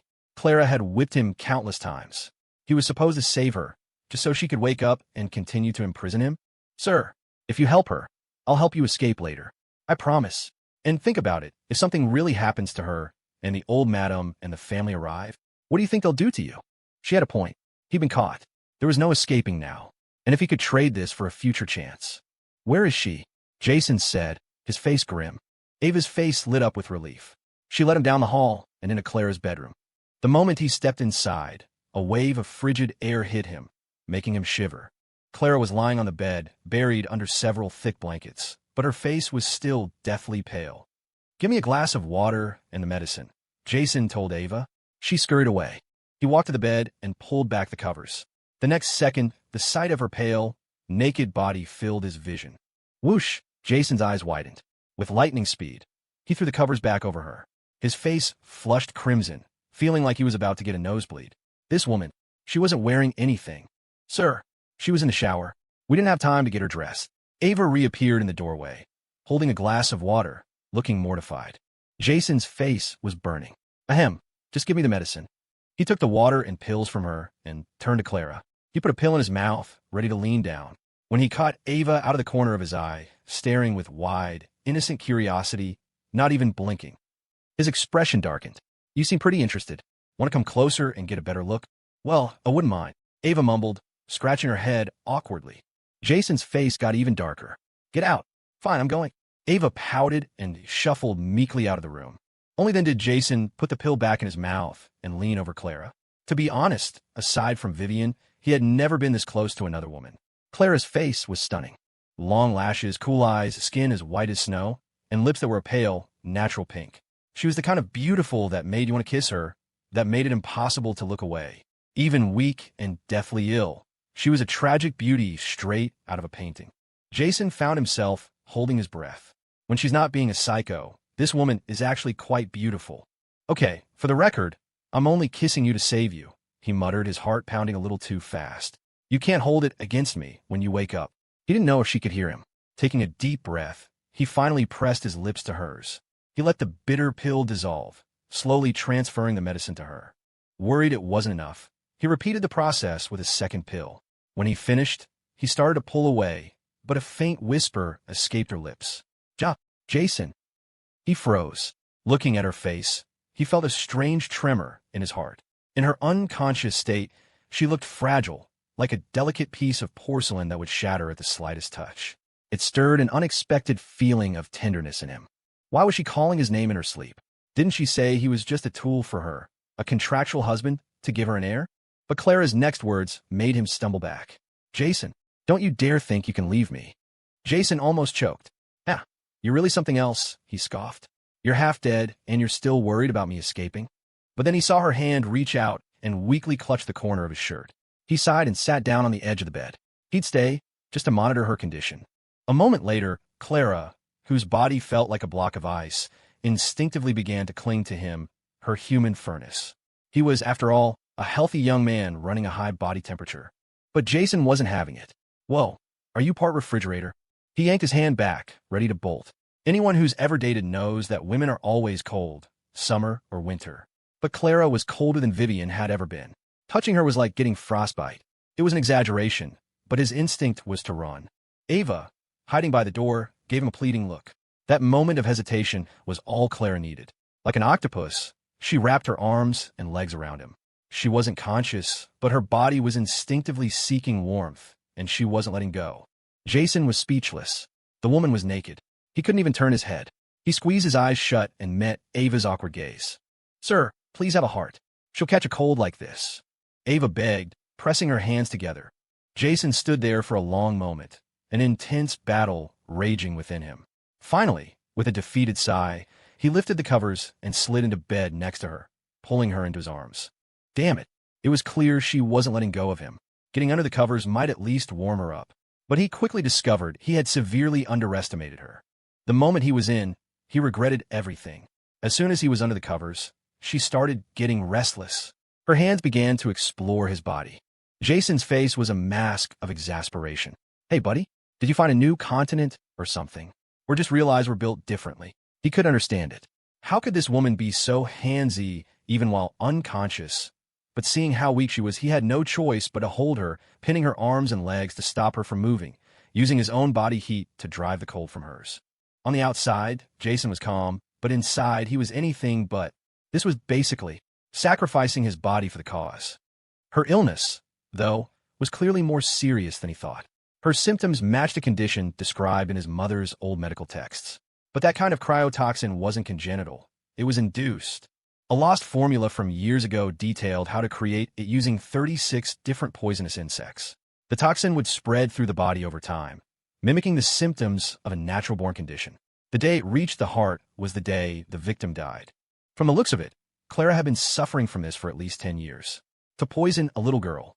Whoever did it was truly monstrous. If I could just find my mother's old notebooks, I might be able to cure her.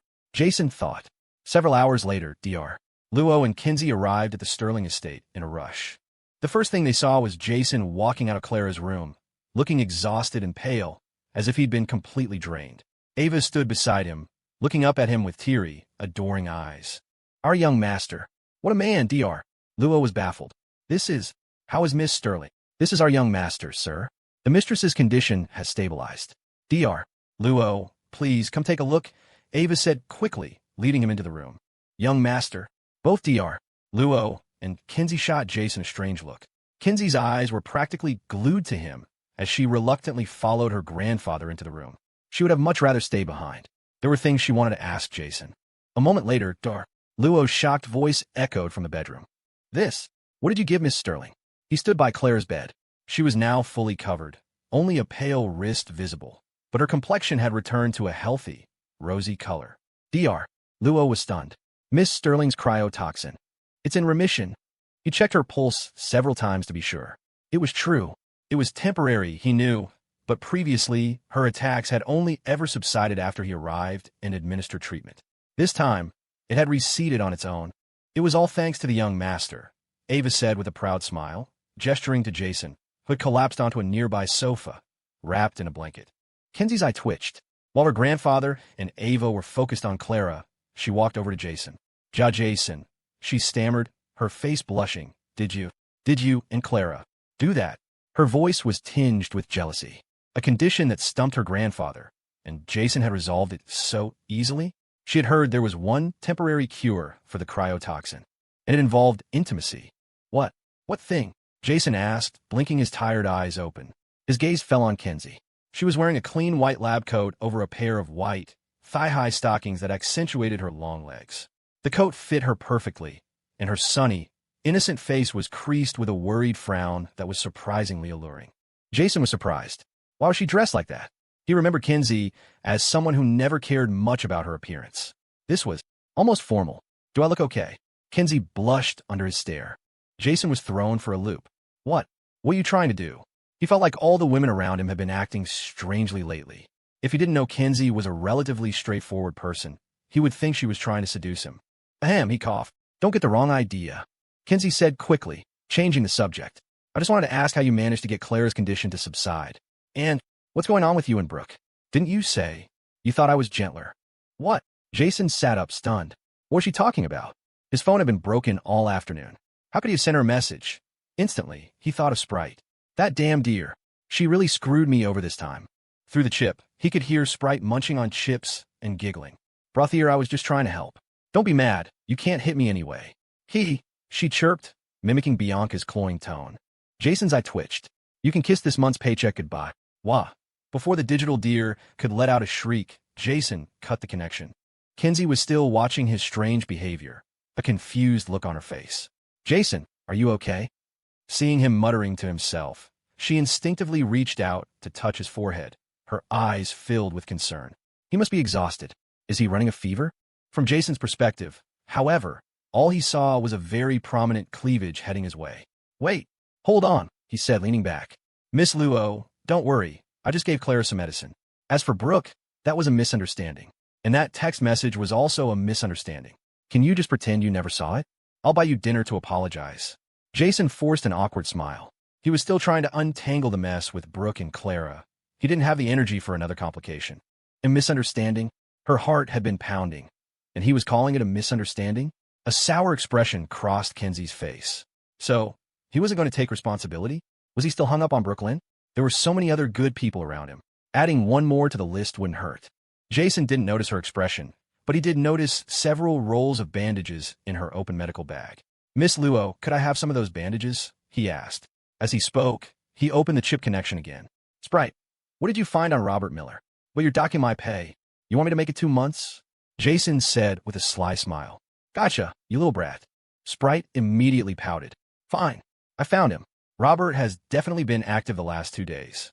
He had people following you on your way to the dance studio. As for whether he was the one who drugged you, I can't say for sure. Jason couldn't have cared less. As long as we have something, it doesn't matter if it's true or not. He was going to take Robert Miller down sooner or later. He might as well pin one more thing on him. Perfect.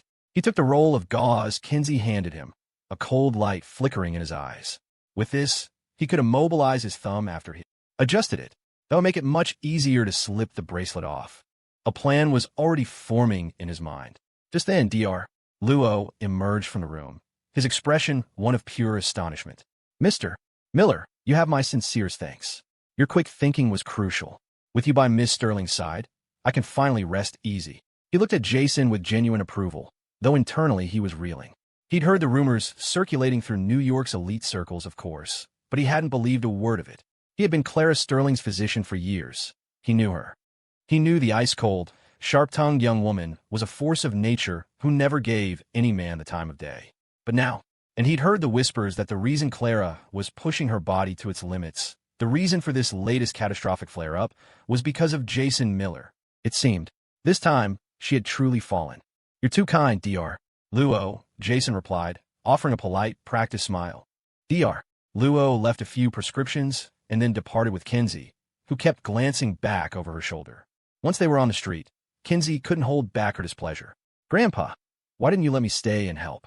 Her condition was unstable before. "You always have me stay overnight to observe her." And if she had stayed, she could have spent the night alone with Jason. Dr. Luo shot her a strange look. The happy couple needs their privacy to keep warm at night. What were you going to do? Be their chaperone? Happy couple? Kinsey froze. "Grandpa, what are you talking about? Why are they a couple? Are you saying they're married?" She thought he was Clara's prisoner, locked away in the estate. Realizing his slip, Dr. Luo tapped his granddaughter on the head. "You seem awfully interested in Jason Miller. Don't tell me you've got a crush on him." When he'd asked Kinsey to come along today, she claimed to be busy. But the second he mentioned the Sterling estate, she was dressed and waiting for him downstairs in under 3 minutes. And wearing that outfit, no less. "Grandpa, what are you saying?" He's Brooke's ex-boyfriend." Kinsey's face flushed a deep crimson. She quickly pulled out her phone and sent a discreet message to Mr. Lee. "Mr. Lee, could you do me a favor and find out if Jason Miller and Clara Sterling are actually married?" She hated asking, but her family, the esteemed Luo medical dynasty, had always remained neutral, staying out of the city's corporate warfare. She couldn't very well ask her grandfather to pry. But Dr. Luo saw right through her. "My dear, if you really have taken a liking to him, I'd advise you to be careful." His voice dropped. "That Clara Sterling, she's playing for keeps this time." Back at the Sterling estate, with the visitors gone, Clara's cryotoxin fever had broken, and she was sleeping soundly. Jason, utterly exhausted, collapsed on the sofa and passed out. A rare sense of peace settled over the mansion. The security team and Ava looked at Jason with a newfound respect. He had saved their boss. In their hearts, they had already accepted him. Miss Sterling had been carrying the world on her shoulders for so many years, all alone. Now, finally, there was someone who could stand with her shoulder to shoulder, a shield against the storm. The next morning, the first rays of dawn filtered through the heavy, crimson curtains. On the bed, Clara's eyes slowly fluttered open. A wave of profound exhaustion washed over her, as if every ounce of strength had been drained from her body. She flexed her fingers, noticing the wound on her hand was neatly bandaged. Instinctively, her hand went to the control bracelet on her other wrist. It was then she realized she was completely naked under the sheets. Clara's pupils contracted. She was instantly, jarringly awake. She threw back the duvet. The sight of her own bare skin made a hot blush creep up her neck. She snatched a black silk nightgown from the nearby chair and hurriedly pulled it on, her face burning. "Jason! Where is Jason?" she demanded, her voice a raw, urgent whisper. She remembered taking a cold shower, the toxin flaring up. She thought she'd seen Jason after that, but the rest was a blur. Had he taken the control bracelet and escaped while she was unconscious? "Miss, he's sleeping on the sofa." Ava, startled awake by her voice, explained quickly. "He didn't leave." Clara's lips trembled. She strode out of the bedroom and saw him. Sprawled on the red leather sofa, his clothes rumpled. Jason was fast asleep, his face etched with fatigue. A dark, bluish tint shadowed the skin beneath his eyes. He looked completely drained. Something clenched in Clara's chest, a sharp, painful jolt. Her eyes, inexplicably, began to sting. Why? Last night was the perfect opportunity. Why hadn't he taken a bracelet and run? "Miss, he was up all night taking care of you," Ava said, moving to her side. "He held you, using his own body heat to fight the toxin's chill." Even Dr. Luo called it a miracle. She leaned in conspiratorially. "You might not see it, miss, but we all do. He really cares about you." Ava felt a pang of guilt for the white lie, but she had to put in a good word for the guy. Her words, however, had an unintended effect. Clara's expression softened, then shifted into something else entirely. "You're saying he used his body? Do you mean? He did that to me last night." A faint, rosy hue colored her imperious face. She'd heard the theories. During a severe cryotoxin attack, only the heat generated by sexual intimacy could offer temporary relief. "Jason," she whispered, tracing a finger over his exhausted face. A dark, predatory satisfaction gleamed in her eyes. "He did that with me, just to save me. He could have just left." She knew it. She knew he wasn't immune to her. So everything he said, all the feelings he claimed to have, it was real, Clara murmured, gazing at his sleeping form. "You've already fallen for me. Why won't you just admit it?" He'd claimed he married her on impulse, because he was drawn to her. She hadn't believed him then. But now, maybe there was some truth to it, after all. Standing behind her, Ava's mouth twitched uncontrollably as she listened to her boss's one-woman show. What? Did what? What did I even say? Jason, who was only pretending to be asleep, was equally bewildered. What the hell is she talking about? What did I do? I swear on everything holy, I am 100% innocent. He desperately wanted to sit up and demand a celestial court to clear his name. He'd woken up an hour early specifically to steal some of Clara's gray eyeshadow, to create these ridiculously dramatic dark circles, all to earn a little sympathy. And this was the thanks he got? She wasn't moved to tears. She was just standing there, muttering nonsense. Jason didn't dare wake up, terrified she'd realize he was faking. Thankfully, Clara only stood there for a moment, gazing at his dark circles. A flicker of softness crossed her eyes. Her gaze then drifted to the estate's secondary kitchen. On impulse, she walked towards it. She knew Jason liked to eat a lot. She didn't share the sentiment, but he had helped her last night. Making him a meal seemed a small price to pay. He needed to replenish his strength. "Miss, shouldn't we wake him?" Ava asked, watching her boss enter the kitchen with a puzzled expression. "Miss, you're not going to cook, are you?" As she said it, Ava instinctively took a step back, her eyes wide with terror. Jason cooking, she could believe. But her boss? Her hand were meant for signing billion-dollar contracts, not touching raw ingredients. Was she about to blow up the kitchen? "He's tired. Let him rest," Clara said with an unervingly considerate tone, already starting to prep ingredients. Ava hesitated, then ventured to, "Miss, about your arrangement with Mr. Miller. Should we still tell Miss Lynn?" Clara's movements paused. She glanced over her shoulder at Jason, still asleep on the sofa. After a long moment, she finally spoke. "Not for now. Let's wait a few days and see." Hearing this, the sleeping Jason let out a silent, massive sigh of relief. A chill ran down his spine. So that's her game. He knew she was too calculating to just benevolently send him back to campus. This was the trap she'd been setting. Thank God his acting skills were on point. He dodged a major bullet. He had just managed to placate Brooke. If she found out about this, it would trigger another war. But while Clara had called off that particular attack, someone else was already delivering the news to the Lynn family. "Mr. Lee, do you have the results of your inquiry?" It had been a full night before Kinsey finally got a reply. She called him immediately. "Mr.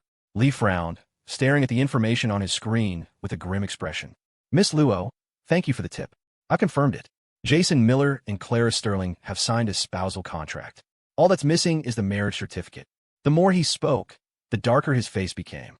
This Jason Miller had a marriage contract with Clara and was still stringing Brooke along? He would not tolerate it. Are you serious? Kinsey's last sliver of hope shattered. A strange, hollow ache settled in her chest. He was engaged. Did that mean she had no chance? And yet, she didn't know why, but she felt this inexplicable pull to be near him, to know more about him. "My sources are impeccable. For Jason to do something like this, it's time he faced some consequences, Mr. Lee said, his voice dangerously low. Evan Sterling had intentionally leaked just enough information for him to find this. As far as Mr. Lee was concerned, so what if Jason was engaged to Clara? How many fiancés had Clara chewed through over the years? They were all just pawns. "Mr. Lee, it's not what you think." Kinsey, jolted from her melancholy, cried out in alarm. Brooke broke up with him. She dumped him. He only got engaged after they were already over. The truth is, Brooke has been the one chasing him all this time. He's rejected her over and over again. Kinsey's explanation stunned Mr. Lee into silence.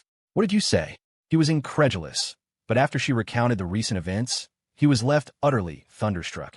His young miss, famous for her pride, was humbling herself for that. That simp. Mr.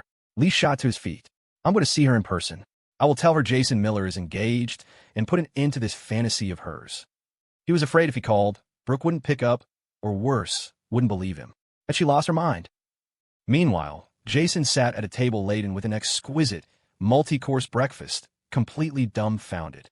"You made all this?" he asked, looking from the perfectly plated dishes to Clara, who sat opposite him, waiting. The spread looked and smelled like it was from a five-star restaurant. He seriously suspected she'd ordered takeout and was trying to pass it off as her own. "If I didn't, did you make in your sleep?" Clara's brow twitched, her expression darkening. "Try it." Jason looked resistant. Ladies first. He was paranoid she drugged it. He'd had enough of being knocked out. Clara's patience snapped. "Eat," she commanded, her voice dropping to an icy chill as her full, formidable aura washed over him. Jason flinched and reluctantly picked up his fork.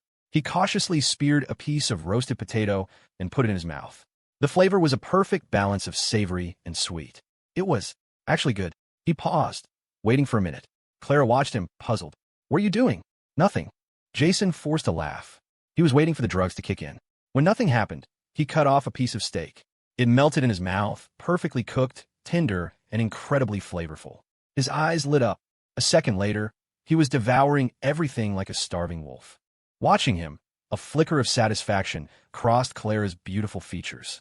She was wearing a form-fitting black lace nightgown that clung to her curves, her dark hair swept to one side. A cartoon print apron was still tied around her waist, forgotten, accentuating her perfect figure and lending her an air of gentle, wifely domesticity. At least, that's how she saw it. She was very pleased. You can cook? Jason asked, genuinely curious. She barely ate. He thought she sustained herself on pure ambition. At his question, a shadow passed over Clara's eyes. The year my mother died, Victor Sterling threw me out. He left me in the old mansion, alone, in that dark, sealed-off place for 5 years. Her voice was flat, devoid of emotion. There was no food. If I hadn't learned a few skills, I would have starved to death long ago. Cooking, cleaning, gardening. She knew how to do it all. Jason fell silent, lowering his head. He couldn't imagine it. The legendary head of Sterling Industries, the queen of New York's corporate world, had a childhood like that. Victor Sterling had essentially tried to starve her to death, all while she was suffering from a deadly cryotoxin. Those 5 years, the endless nights of cold, hunger, and pain. He couldn't fathom how she had survived. A part of him began to soften. Just then, a bodyguard hurried into the room. Miss Sterling has arrived. Hearing the name, Jason's stomach dropped. Sterling. He immediately thought of Bianca Sterling. He knew Clara's parents were old money, classic aristocrats. His mother's family, the Sterlings, had once been even more powerful than the By family. But he didn't remember the Sterlings having another daughter. Besides, if Bianca were an heiress, would she be going to a public high school in the suburbs? No, impossible, Jason told himself, dismissing the thought. Clara, however, frowned, clearly annoyed. What is she doing here? It was the first time she had ever cooked, the first time she and Jason were sharing a peaceful meal. Why did she have to interrupt? But she couldn't just turn family away. She shot a look at Jason. You, go get cleaned up. I'm taking you shopping later. Huh. Jason was surprised. You have a guest. Shouldn't I stay? He was curious to see who this Miss Sterling was. Clara's gaze turned to ice. What? You hear, miss, and suddenly you're interested? He was her private property. Why should another woman get to look at him? Especially since Bianca and Jason were about the same age. And after what Brooke had told her yesterday, about Jason kissing that little green tea girl, it was clear he had a type. Cute and innocent. Bianca fit that description perfectly. Just yesterday, she might have considered introducing them. Today, the thought was repulsive. Her chilling stare was enough to shut him down. Fine, I'm going, he muttered, shrugging. It wasn't like he was desperate to meet her anyway. As Jason turned to leave, Bianca Sterling stepped through the main entrance. Aunt Clara, wow, you made so much delicious food today. Bianca, dressed in an adorable baby doll dress with a Peter Pan collar, bounced into the room. As she spoke, her eyes caught Jason's retreating back. She froze, rooted to the spot. Jason was walking quickly, just a fleeting glimpse of his silhouette, but Bianca thought her eyes were playing tricks on her. Aunt Clara, who was that? She asked, her gaze fixed on the doorway where he'd disappeared, her expression slowly darkening.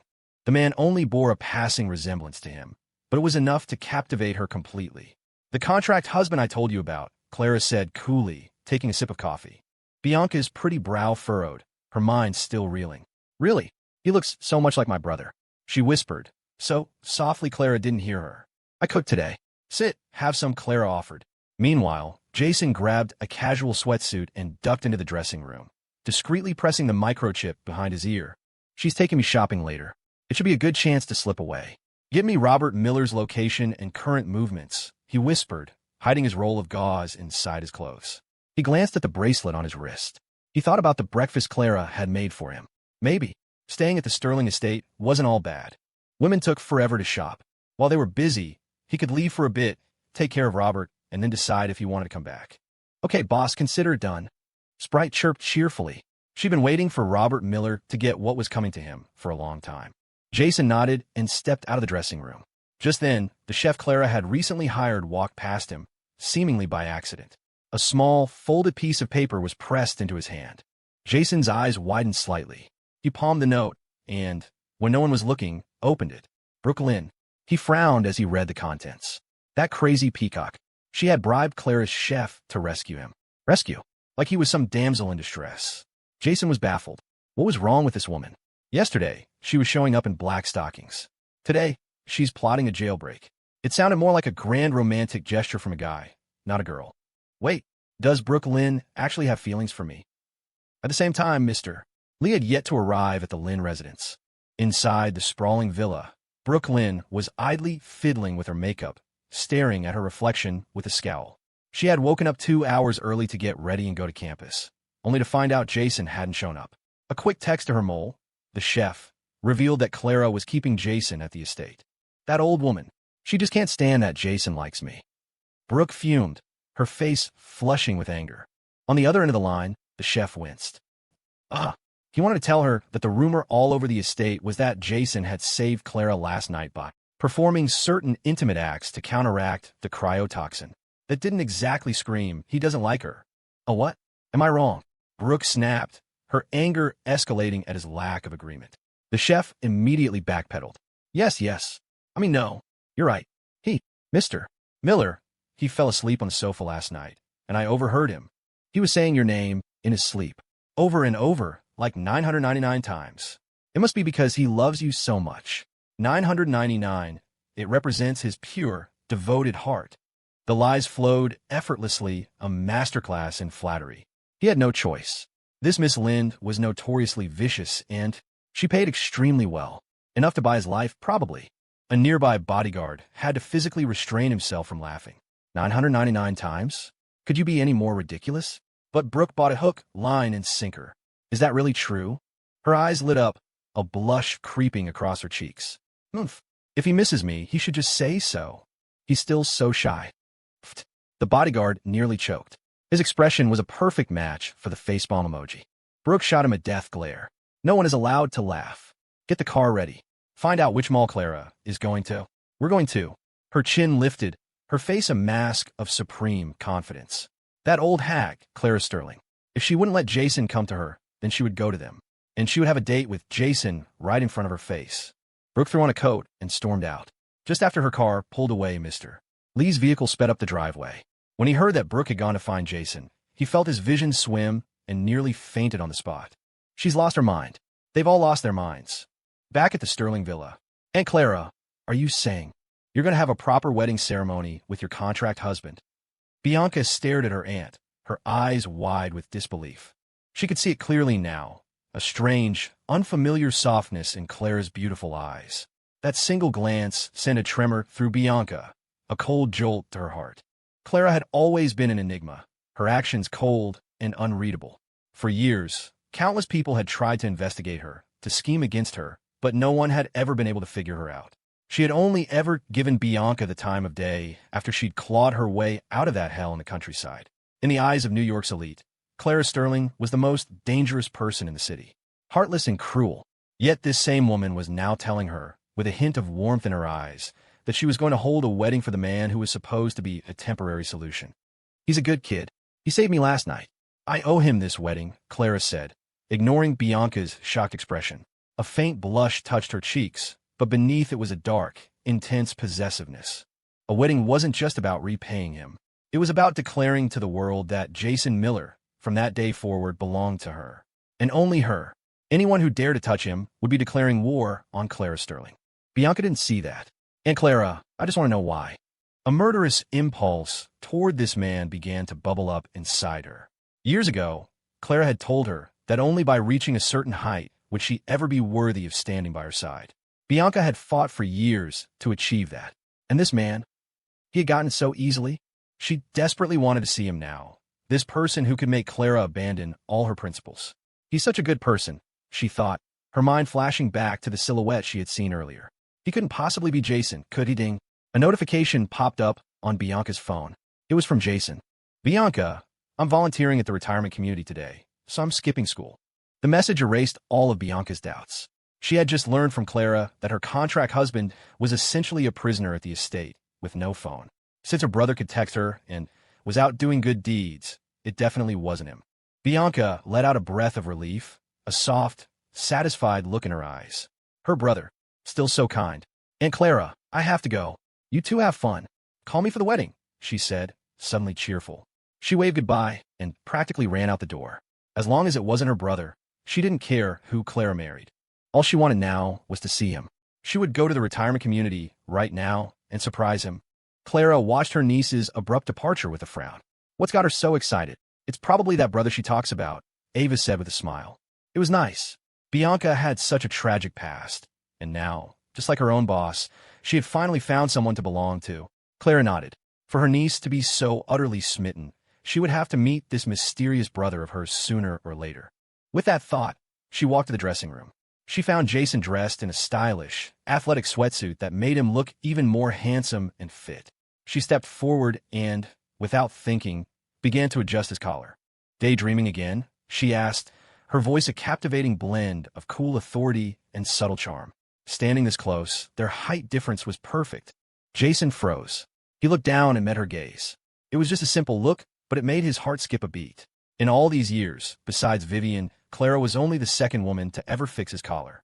It brought back a sudden, sharp memory of his time with Vivian. But the real reason he'd been distracted was Sprite, who had just informed him that Bianca had been blowing up his phone. He'd told Sprite to just send something generic back, though he had a feeling from her mischievous tone that it was something embarrassing. He was about to ask what she'd sent when Clara walked in. Clara seemed pleased by his reaction. So, you can be shy, she said, her fingers brushing against his cheek. A strange light gleamed in her eyes. It was still daytime. She would let the boy off easy for now. But tonight, Miss Sterling, you said we were going shopping. Let's go, Jason said, seeing the dangerous look in her eyes. He grabbed her hand and pulled her towards the door. Clara glanced down at their intertwined hands, momentarily stunned. Her surprise quickly melted into a faint smile. The boy was certainly eager for their date. So eager he wasn't even shy about holding her hand anymore. Outside the estate, a car was already waiting. They were driven to a bustling luxury mall in the heart of Midtown. Even in this opulent setting, the convoy of Maybachs pulling up to the entrance turned heads. When a bodyguard opened the door and Clara stepped out, her arm linked with Jason's, pedestrians stopped to stare, their eyes filled with envy. Wow, that guy is gorgeous. And she's stunning. And rich, too. Probably some old money family. I'm so jealous. That's my entire life's savings on her wrist. Shoo, that's the head of the Sterling family, the CEO of Sterling Industries. I've seen her in magazines. The most powerful woman in New York. Wait, I thought she was supposed to be ugly. If that's ugly, what am I? What kind of luck does that guy have? The crowd murmured, but the consensus was clear. A perfect couple, a power couple, and a very, very lucky simp. Jason's ears were burning. He was genuinely confused. If Clara wanted clothes, all she had to do was make a call, and she could buy out the entire season's collection from every luxury brand on the planet, including custom couture. Why go through the trouble of coming to a mall? He soon found out why. Not this one or this one. Bag up everything else, Clara commanded, sweeping through a high-end boutique and clearing out entire racks with a flick of her wrist. She had brought only a small security detail for privacy, which meant Jason became her designated bag carrier. Within minutes, he was laden with so many shopping bags he could barely breathe. Miss Sterling, are you trying to work your husband to death so you can replace him with a new one? He gasped. This woman was diabolical, and he was seriously convinced that a woman in the middle of a shopping spree was possessed by the spirit of a marathon runner. Her stamina was infinite. Even a superhero would be begging for a timeout. If he hadn't been in such good shape, he would have collapsed. Quiet, Clara said, a faint smile playing on her lips. When we're done, I'll buy you them all. Isn't this how dates worked? The women in the TV dramas she watched as a child always did things like this. One of them even wore her man's ex-wife's pajamas. At the mention of owning them all, Jason's back pain vanished and his legs felt strong again. His spirit soared. By the way, it was just a few clothes.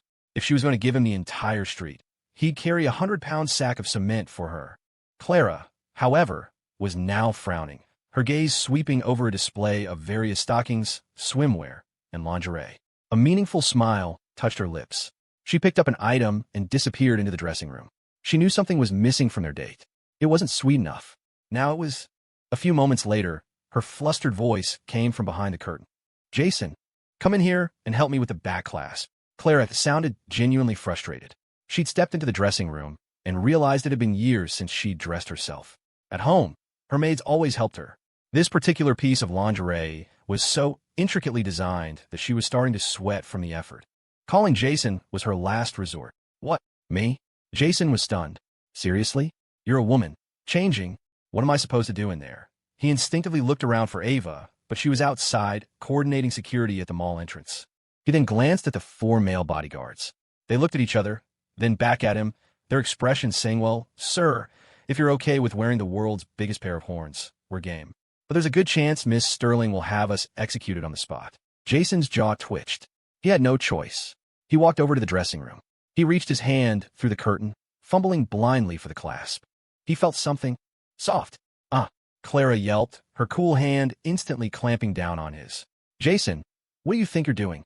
Her face was flushed, her voice a mix of shock and indignation. This idiot. There were other people here. The 4 bodyguards blushed and discreetly turned around. For the first time, they felt that being a bodyguard for a single guy should come with hazard pay for emotional damage. This was just cruel. Jason saw their reactions and wanted to scream. It's not my fault. She's the one who told me to come in here. His face was a mess of red and black. Clara was waiting. Just as he was trying to figure out what to do, a voice from behind saved him. Jason, what are you doing? Brooklyn's sharp, furious cry made both Jason and Clara freeze. Jason turned to see Brooke standing a short distance away, dressed in a chic dark red dress, her makeup flawless, her waterfall of dark hair framing a face flushed with rage. Her eyes were locked on Jason's hand, which was still inside the dressing room curtain. The longer she looked, the redder her face became. Clara, your tactics are pathetic. Have you no sense of decency? She spat. Shameless. Clara, who had already finished changing, emerged with a cold smile. Miss Lynn, you must have a lot of free time to follow us to the mall, just to watch our date. Besides, Jason is my man. Even if we were kissing in there, what business is it of yours? Clara's stunning face was a mask of provocation, her powerful aura a perfect match for Brooks. The 2 women, one in black, one in red, were so breathtakingly beautiful that onlookers stared, slack-jawed, their gazes shifting from the women to Jason with a mixture of awe and intense jealousy. What did this average-looking guy do to deserve 2 goddesses like them? They called him average because Jason's designer sweatsuit was so understated that most people didn't recognize the brand, assuming he was just some poor kid. Jason, however, just felt like he was caught in the crossfire of invisible laser beams. This was quickly turning into a battle of fire and ice. They're all insane, he muttered. He had been planning to come back after dealing with Robert Miller. Now, he didn't want to come back at all. Who in their right mind would want to be trapped between these 2 circles of hell? Jason, you tell her who you like. Brooke said, her voice dripping with confidence. You say my name in your sleep. What do you have that can compete with that, Miss Sterling? Suddenly put on the spot, Jason took a half step back, using the crowd as a human shield. The moment the battle erupted, he was planning to make a run for it. Clara just laughed, a cold, sharp sound. Who gave you the confidence, Miss Lynn, to challenge me with such trivialities? A flicker of disdain crossed her face. The black stockings she had just put on made her look even more alluring and dangerous. What's that supposed to mean? Brooke frowned, a feeling of unease settling in. Behind her, her 2 bodyguards shrank back, looking guilty. Their boss had a tendency to fly off the handle, and they may have. Encourage her a bit. Clara's next words shattered their carefully constructed fantasy. Miss Lynn, perhaps you haven't heard. Last night, I had a severe cryotoxin flare-up. I'm sure you know what activity is required to alleviate that, don't you? Her eyes shifted to Jason, a suggestive, intimate look passing between them, like a pair of doting lovers. But boys will be boys. He's so young, with absolutely no self-control, so impatient. Her words were so loaded that anyone listening could imagine a night of wild, passionate activity. Brooke felt a bitter, metallic taste rise in her throat. You're both disgusting. Shameless. She was so furious her face turned the color of a boiled lobster. She pointed a trembling finger at them, rendered speechless. Jason, standing behind Clara, frantically tried to signal to her. Don't. The 2 of you are going to blow up the whole mall. And then I won't get Maul. Even though he was planning to run, he still felt a certain possessiveness over the thing that had almost been his. Watching his frantic gestures, Brooke, to the utter astonishment of her bodyguards, managed to swallow her rage. Calm down, she told herself. Clara is doing this on purpose. She's trying to trigger my anxiety so she can look all sweet and gentle in front of Jason. That has to be it. By repeating this mantra, she somehow managed to regain her composure. Miss Sterling, you have a way with words. I can't compete, she said, her voice strained. In any case, I'm here to shop too. I'm sure you won't mind if Jason helps me pick out a few things. She bypassed Clara and walked straight to Jason. Clara watched, disappointed for a second. It seemed Brooke had gotten stronger lately. Still, when it came to fashion, she knew she had nothing to worry about. With Brooke's tacky taste? Please, be my guest. If you can pick something that actually impresses Jason, I'll admit defeat, Clara said with a smirk, grabbing a tight-fitting pencil skirt and heading back in her dressing room. Not to be outdone, Brooke grabbed a Japanese-style schoolgirl uniform and went into another. She sniffed contemptuously. She knew Jason liked the cute, innocent type.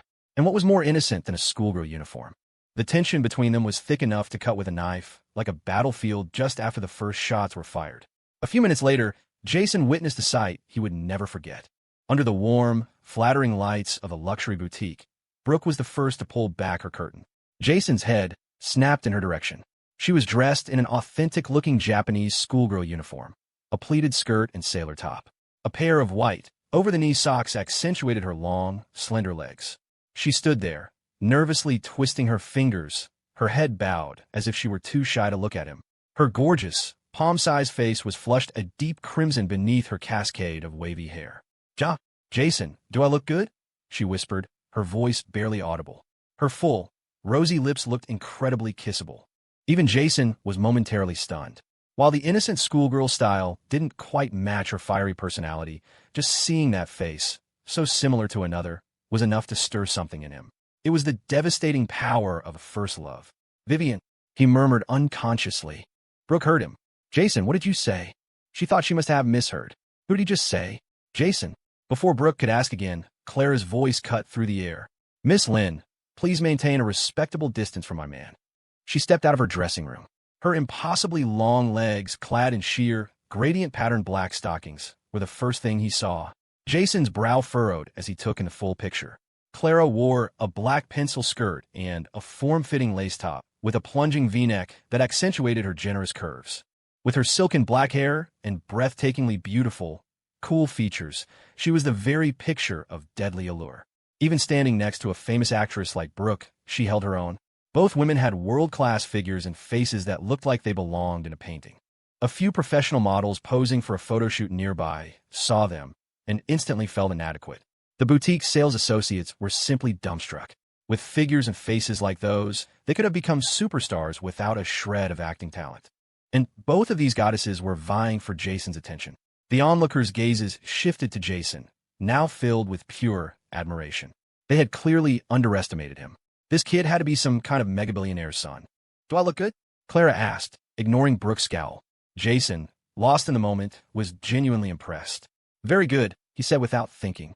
Clara was pleased, but wasn't about to let him off the hook. "So, whose outfit is better, mine or Miss Lynn's?" The entire store fell silent. Every eye in the place was now on Jason. Brooke's eyes were wide and pleading, fixed on him. The way she nervously fiddled with the hem of her skirt betrayed her anxiety. She knew Jason liked her. He would obviously say she looked better, but she was also afraid. If he said that, Clara would get angry, and Jason might be in danger. Jason felt a cold sweat break out on his back. He was trapped between the piercing stares of two she-devils. This wasn't just a question, it was a death sentence. Answer, and he dies. Don't answer, and he dies. It was like being asked, if I were dying, and the only way to save me was for you to spend one night with your ex-girlfriend, would you do it? A no-win scenario. But Jason preferred to be honest. He couldn't bring himself to lie to a woman. It was a matter of principle. Ahem. In my opinion, the schoolgirl uniform is invincible, he declared. He was praising the style, not Brooke herself. That should be safe, right? Reality, however, quickly informed him that you can't reason with women. Fine.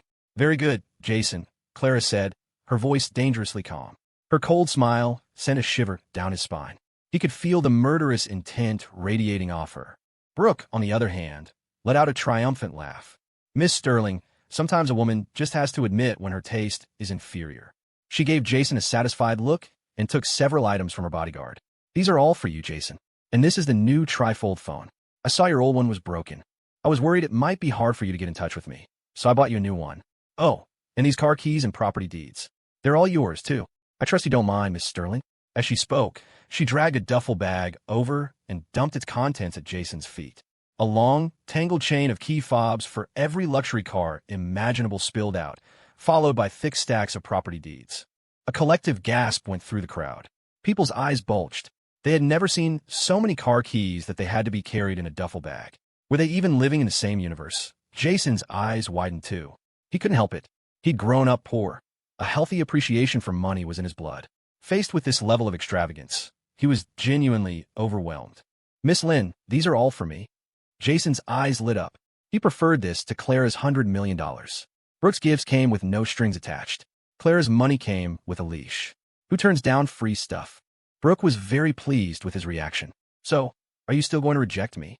The other day, he told her he liked money. She'd gone out and bought all of this immediately. Brooklyn didn't have love or parents or anything, really. But what she did have was money. If she could have the love she craved, she would willingly give up every last cent she had. Jason was tempted, but he snuck a glance at Clara. Her face was as black as the bottom of a pot, and the fury in her eyes looked like it could incinerate him on the spot. The hand he had been reaching out with instantly retracted. Miss Lynn, thank you, but I'll just take the phone. As he said it, he shot her a meaningful look, trying to convey that he couldn't accept the rest right now, but maybe later. Fine, Brooke said, surprisingly not angry. She watched him take the phone, a knowing smile on her face. Her bodyguards had suggested it. They'd installed a location tracker in the phone. As long as he took it, his every move would be under her control. With Clara's murderous gaze boring into him, Jason pocketed the phone. His attitude toward Brooke softened considerably. She tried on several more outfits, and while Jason was careful not to praise her too overtly in front of Clara, the playful dynamic between them made the coldness in Clara's eyes deepen with every passing second. My purse is in the dressing room. Go get it for me, Clara finally snapped, her patience gone. A violent glint flashed in her eyes. He had just done that with her last night, and now he was flirting with Brooklyn. What was he playing at? She regretted bringing him out. He was always so unpredictable, and she couldn't stand seeing anyone else get close to him. Clara stared at Jason, a sudden, chilling smile spreading across her face. Can't you get it yourself? Jason started to protest, but one look at her threatening expression, and he shut up. He sighed and walked into the dressing room. Brooke watched, confused. The moment Jason was inside, Clara followed him in. Clara. The dressing room was dark. Jason had just opened his mouth when she slammed him against the wall. In the dim light, her beautiful eyes were filled with a menacing gleam, like a predator about to devour its prey. He didn't want Brooke to find out, so she was going to force his hand, right in front of her. She would sever the last thread of trust between them. Jason froze. The next thing he knew, Clara had pulled the curtain partially open, just enough for Brooke to see, and pressed her lipstick-covered mouth to his. Brooke, curious, had started to walk over. The view was partially obscured, but Jason's heart hammered against his ribs. Clara, are you insane? She was doing this on purpose. Are you having fun? The woman holding him whispered, her eyes shining with a crazed possessiveness. Who did you say looked better? We did that last night, and you've already forgotten? You really know how to break a girl's heart. Her eyes were wild, a triumphant glint in them. He could have anything he wanted from her. All he had to do was ask. Why did he have to keep pushing her boundaries? Jason. Brooke was outside the dressing room now, her voice getting closer. Clara, what the hell do you want from me? Jason hissed, grabbing her arms. I just saved your life yesterday. Is this how you repay me? Then how do you want me to repay you? I'll satisfy your every desire. Clara purred, her cool breath ghosting against his ear. Clara. Jason shuddered, a blush creeping up his neck. His heart was hammering, and he couldn't tell if it was from the tension or the stunning woman in front of him. Clara just smirked. I told you. You're my contract husband. You're supposed to call me wife. Get it wrong again, and I'll kiss you again. She saw Brooke about to pull back the curtain. She glanced at the bead of blood on Jason's lip where she had bitten him and the smudge of her lipstick, then stepped out just as Brooke walked in, looking perfectly satisfied. Jason. Brooke saw the lipstick on his mouth. Her face instantly flushed with fury. You too. You were doing that in the dressing room. She might be inexperienced, but she wasn't an idiot. Jason, however, had reached his limit. Miss Lynn, do you like me? He asked, his face grim as he looked her straight in the eye. The blunt question caught her completely off guard. When did I ever say I liked you? She stammered, her face turning crimson as she stubbornly denied it.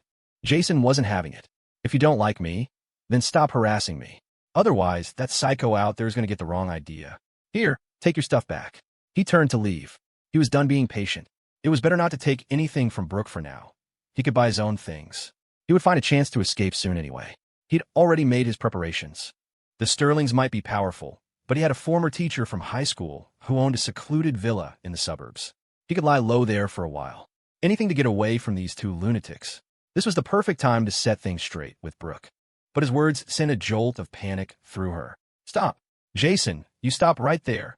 she cried, a wave of intense possessiveness washing over her. She had a terrible feeling that if she kept up her prideful act, she would lose him forever. Fueled by a courage she didn't know she had, she grabbed his hand.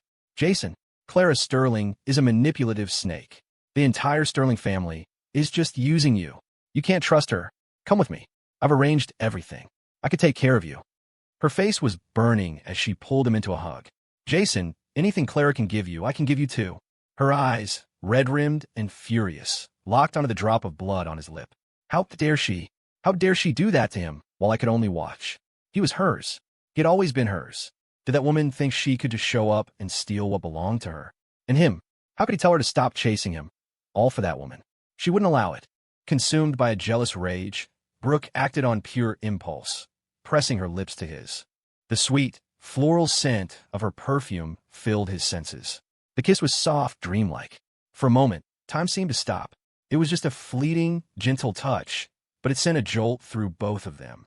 A flash of bloody-minded obsession crossed her eyes. It was the first time she had ever initiated a kiss. The pressure from Clara had pushed her to it. The last time had been too rushed. She hadn't realized a kiss could be sweeter than blueberry pie. In that moment, she wanted nothing more than to lock him away in her house and keep him by her side forever. Jason stood frozen, stunned. For the first time, he wasn't seeing Vivian's face. He was seeing Brooke, and his heart gave a genuine, powerful thud. He realized this crazy peacock had a surprisingly cute side to her. Maybe, deep down, she was just a little girl, desperate to be loved. "Jason, that was my first time ever kissing someone on purpose.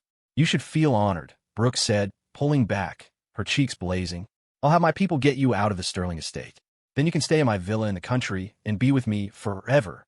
With that, she lifted her chin, a look of smug satisfaction on her face, and walked out. She would let Clara have her little victory for now. Her plans were already in motion. It was only a matter of time before Jason was hers again. Clara was waiting outside, expecting an explosion. Instead, she saw Brooke emerge with her lipstick smudged, looking completely triumphant. A bad feeling crept over her. Putting two and two together, she knew exactly what had happened. She strode into the dressing room. "Jason, what?" Jason snapped, walking out. His face was clean, not a trace of anything on it. Clara frowned. "Where's the lipstick?" She couldn't believe nothing had happened. "I don't know what you're talking about," Jason said with a smirk. He wasn't stupid enough to walk out with evidence on his face for that psycho to see. He'd wiped it off on the clothes Clara had taken off earlier. She was such a neat freak, right? Let her deal with it. If what she got for biting him. Brooke gave him a satisfied look. "I saw a photo booth over there." "Jason, let's go take a picture," she said, grabbing his arm. As she led him away, she shot a defiant glance back at Clara. "As the CEO of Sterling Industries, I'm sure you're above such childish things, Miss Sterling." "You." Clara's face darkened, but then she saw Jason subtly wave a hand in her direction. Her expression immediately shifted to a serene smile, and she followed them. Whatever Brooke had done in there, it didn't matter. Her marriage to Jason was a done deal. They would be getting the certificates soon. Let Brooke have her little moment of triumph. It meant nothing. Clara subconsciously placed a hand on her stomach. Her doctor had told her she was naturally very fertile. Given the average conception rates, she figured she had a good chance of getting pregnant within the next few tries. A soft, gentle smile flickered across her face. Ignoring the stunned looks from her bodyguards, she followed Jason and Brooke into the small photo booth. The enclosed space, with its single curtain for privacy, felt intimate. "Jason, this one would look good on you," Brooke said cheerfully, grabbing a pair of cat ears and placing them on his head. Jason, mortified, immediately took them off and tossed them to Clara. "What are these for?" Clara asked, blushing. She had to admit, the small space filled with props was giving her ideas she probably shouldn't be having. Brooke was already posing in front of the camera, pouting her lips. Click. Flash. A strip of photos printed out. In the pictures, Jason looked flustered, Clara was blushing furiously, and Brooke was making a cute pouty face. Jason couldn't help but laugh when he saw them. There was a strange harmony to the chaotic scene, a sweet, silly energy. Outside, the bodyguard's jaws nearly hit the floor. The only person on Earth who could get these two she-devils to coexist peacefully was probably Jason Miller. They each took a copy. Brooke, however, was displeased with the way Jason and Clara were looking at each other in the photo. "I wasn't ready. Let's do another one." Clara studied her copy, a faint smile on her lips. A moment later, she carefully tore the photo strip, ripping off Brooke's section. Now it was just her and Jason. A look of fierce satisfaction crossed her face. That's better. The only one who belongs by Jason's side is me. Meanwhile, outside a retirement community somewhere in NYC, Bianca Sterling sat in a luxury car, her beautiful face a mask of terrifying calm. It was mid-afternoon, and a light, drizzling rain had begun to fall, casting the world in shades of gray.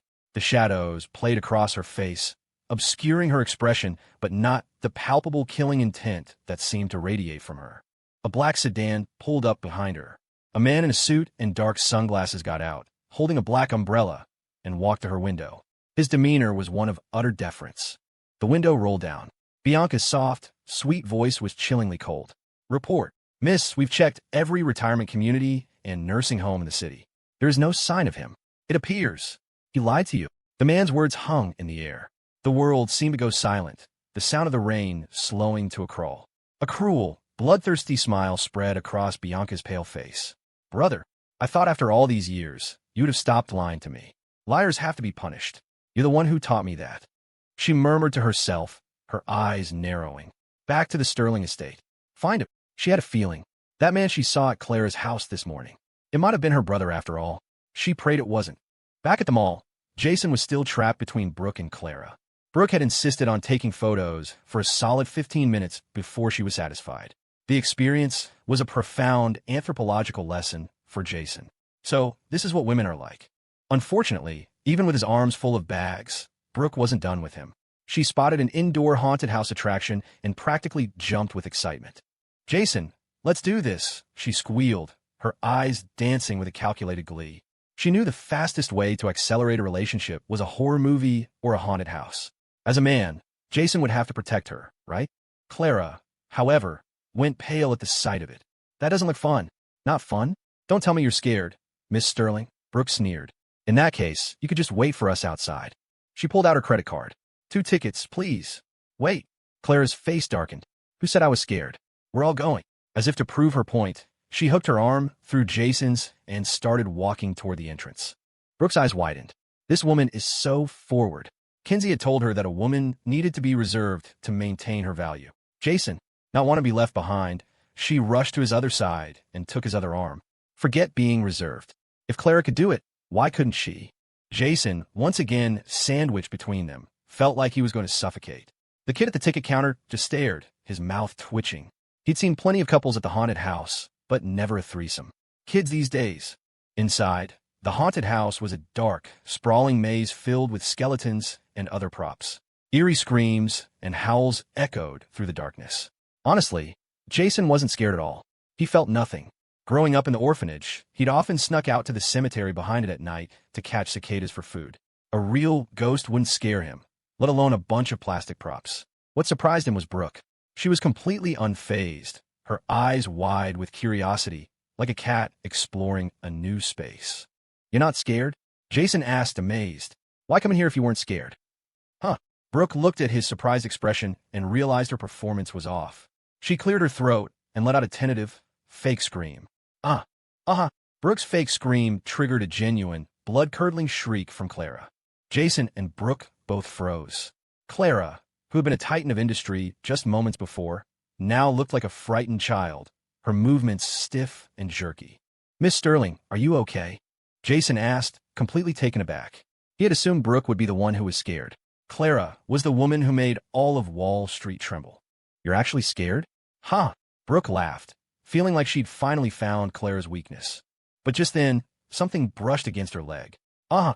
Brooke shrieked for real this time, launching herself at Jason and wrapping her arms and legs around him like a terrified monkey. She looked down and saw that the offending object was a fake leaf from a prop tree. An awkward silence fell over the group. Brooke's face burned with embarrassment. Jason, however, noticed that Clara's face was deathly pale and her breathing was shallow and rapid. Her lips were trembling. She looked like she was trapped in a nightmare. "Clara, are you okay?" he asked, his brow furrowed. He reached out and touched her forehead. Her skin was ice cold. He suddenly remembered what she'd told him that morning, about being abandoned in the old mansion for 5 years, trapped in the dark. The darkness. She must have developed severe claustrophobia or nyctophobia during that time. Her symptoms were a perfect match. Damn it, Clara. You're a lunatic. Why would you come in here if you knew you couldn't handle it? Jason swore, scooping the rigid Clara into his arms and heading for the exit. He thought she was only crazy when it came to other people. He never imagined she was just as reckless with herself. You're worried about me? Clara whispered, curled against his chest. She stared at his tense expression, a strange warmth spreading through her. She had thought he would be afraid to show any affection for her in front of Brooke. But he cared. He really cared. A faint smile touched her pale lips. She didn't even realize the way she was looking at him had changed. Brooke stood behind them, watching them go, feeling hollowed out and miserable.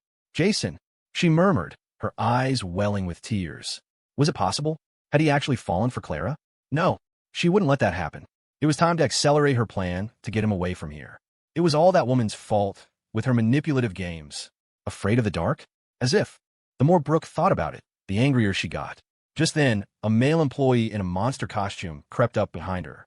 Seeing her incredible figure, the actor, a known creep, reached out a hand to grope her. The next second, Brooke's eyes, burning with rage, snapped toward him. Get lost, she roared, unfazed by his terrifying costume. She drove the heel of her shoe directly into his crotch. Yeah, a truly horrific scream echoed through the haunted house, though it wasn't from a recording. Jason, who hadn't quite made it out yet, heard the sound and felt a sympathetic chill run through him. He was pretty sure he'd just heard the sound of a family line ending. Dude, you could have picked anyone to mess with, and you chose a she-devil? It's over for you. Witnessing this, Jason's resolve to escape became absolute. He had to get out.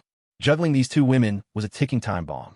One was a master of castration, the other a master of psychological torture. There was no winning. He had to run. Ahem, Clara, you rest here. I'll go get you some water. Okay, he said, gently setting her down on a bench outside the attraction. What did you call me? Clara asked, her eyes narrowing. She was reluctant to let go, her arms still draped around his neck. She was happy that he cared so much about her, but she hated that formal title. Wife, Jason asked tentatively, his eye twitching. Clara's expression immediately brightened into a pleased smile. Okay, you can go. Jason had been so well-behaved the last couple of days that she had let her guard down. Besides, he still had the bracelet on, and her security team had the entire mall locked down. He couldn't get far just buying a bottle of water. She had severely underestimated him. Okay, wife, don't move. I'll be right back. Jason's eyes lit up. He turned and walked away, and the moment he was out of Clara's line of sight, he broke into a sprint, heading straight for the nearest men's restroom. Once inside, he felt a wave of relief, like a man who had just escaped death row. He looked down at the bracelet. It was wide and thick to accommodate the tracker and taser functions. Pulling it off was impossible. But if he was willing to be ruthless, he shoved the corner of his sweatshirt into his mouth and bit down hard. Staring at his thumb, he took a deep breath and in one swift, brutal motion, bent it backward. Crack! A sickening snap echoed in the tiled room. A wave of searing pain shot up his arm, and he broke out in a cold sweat. Gritting his teeth, he yanked the bracelet off his now dislocated hand. His hand was numb with pain. Biting back a groan, he slammed the expensive bracelet against the tiled wall, shattering the tracking device inside. Then, ever the pragmatist, he shoved the broken jewelry into his pocket. Hell no, I'm not leaving this behind. This thing cost me my freedom and a whole lot of pain. It's worth several years of Sprite's salary.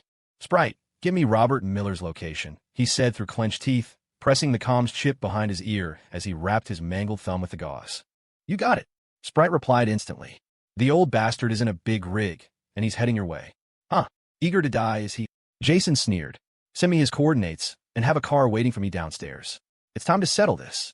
He finished bandaging his hand, pocketed the trifold phone from Brooke, and slipped out of the mall through an unmarked service exit.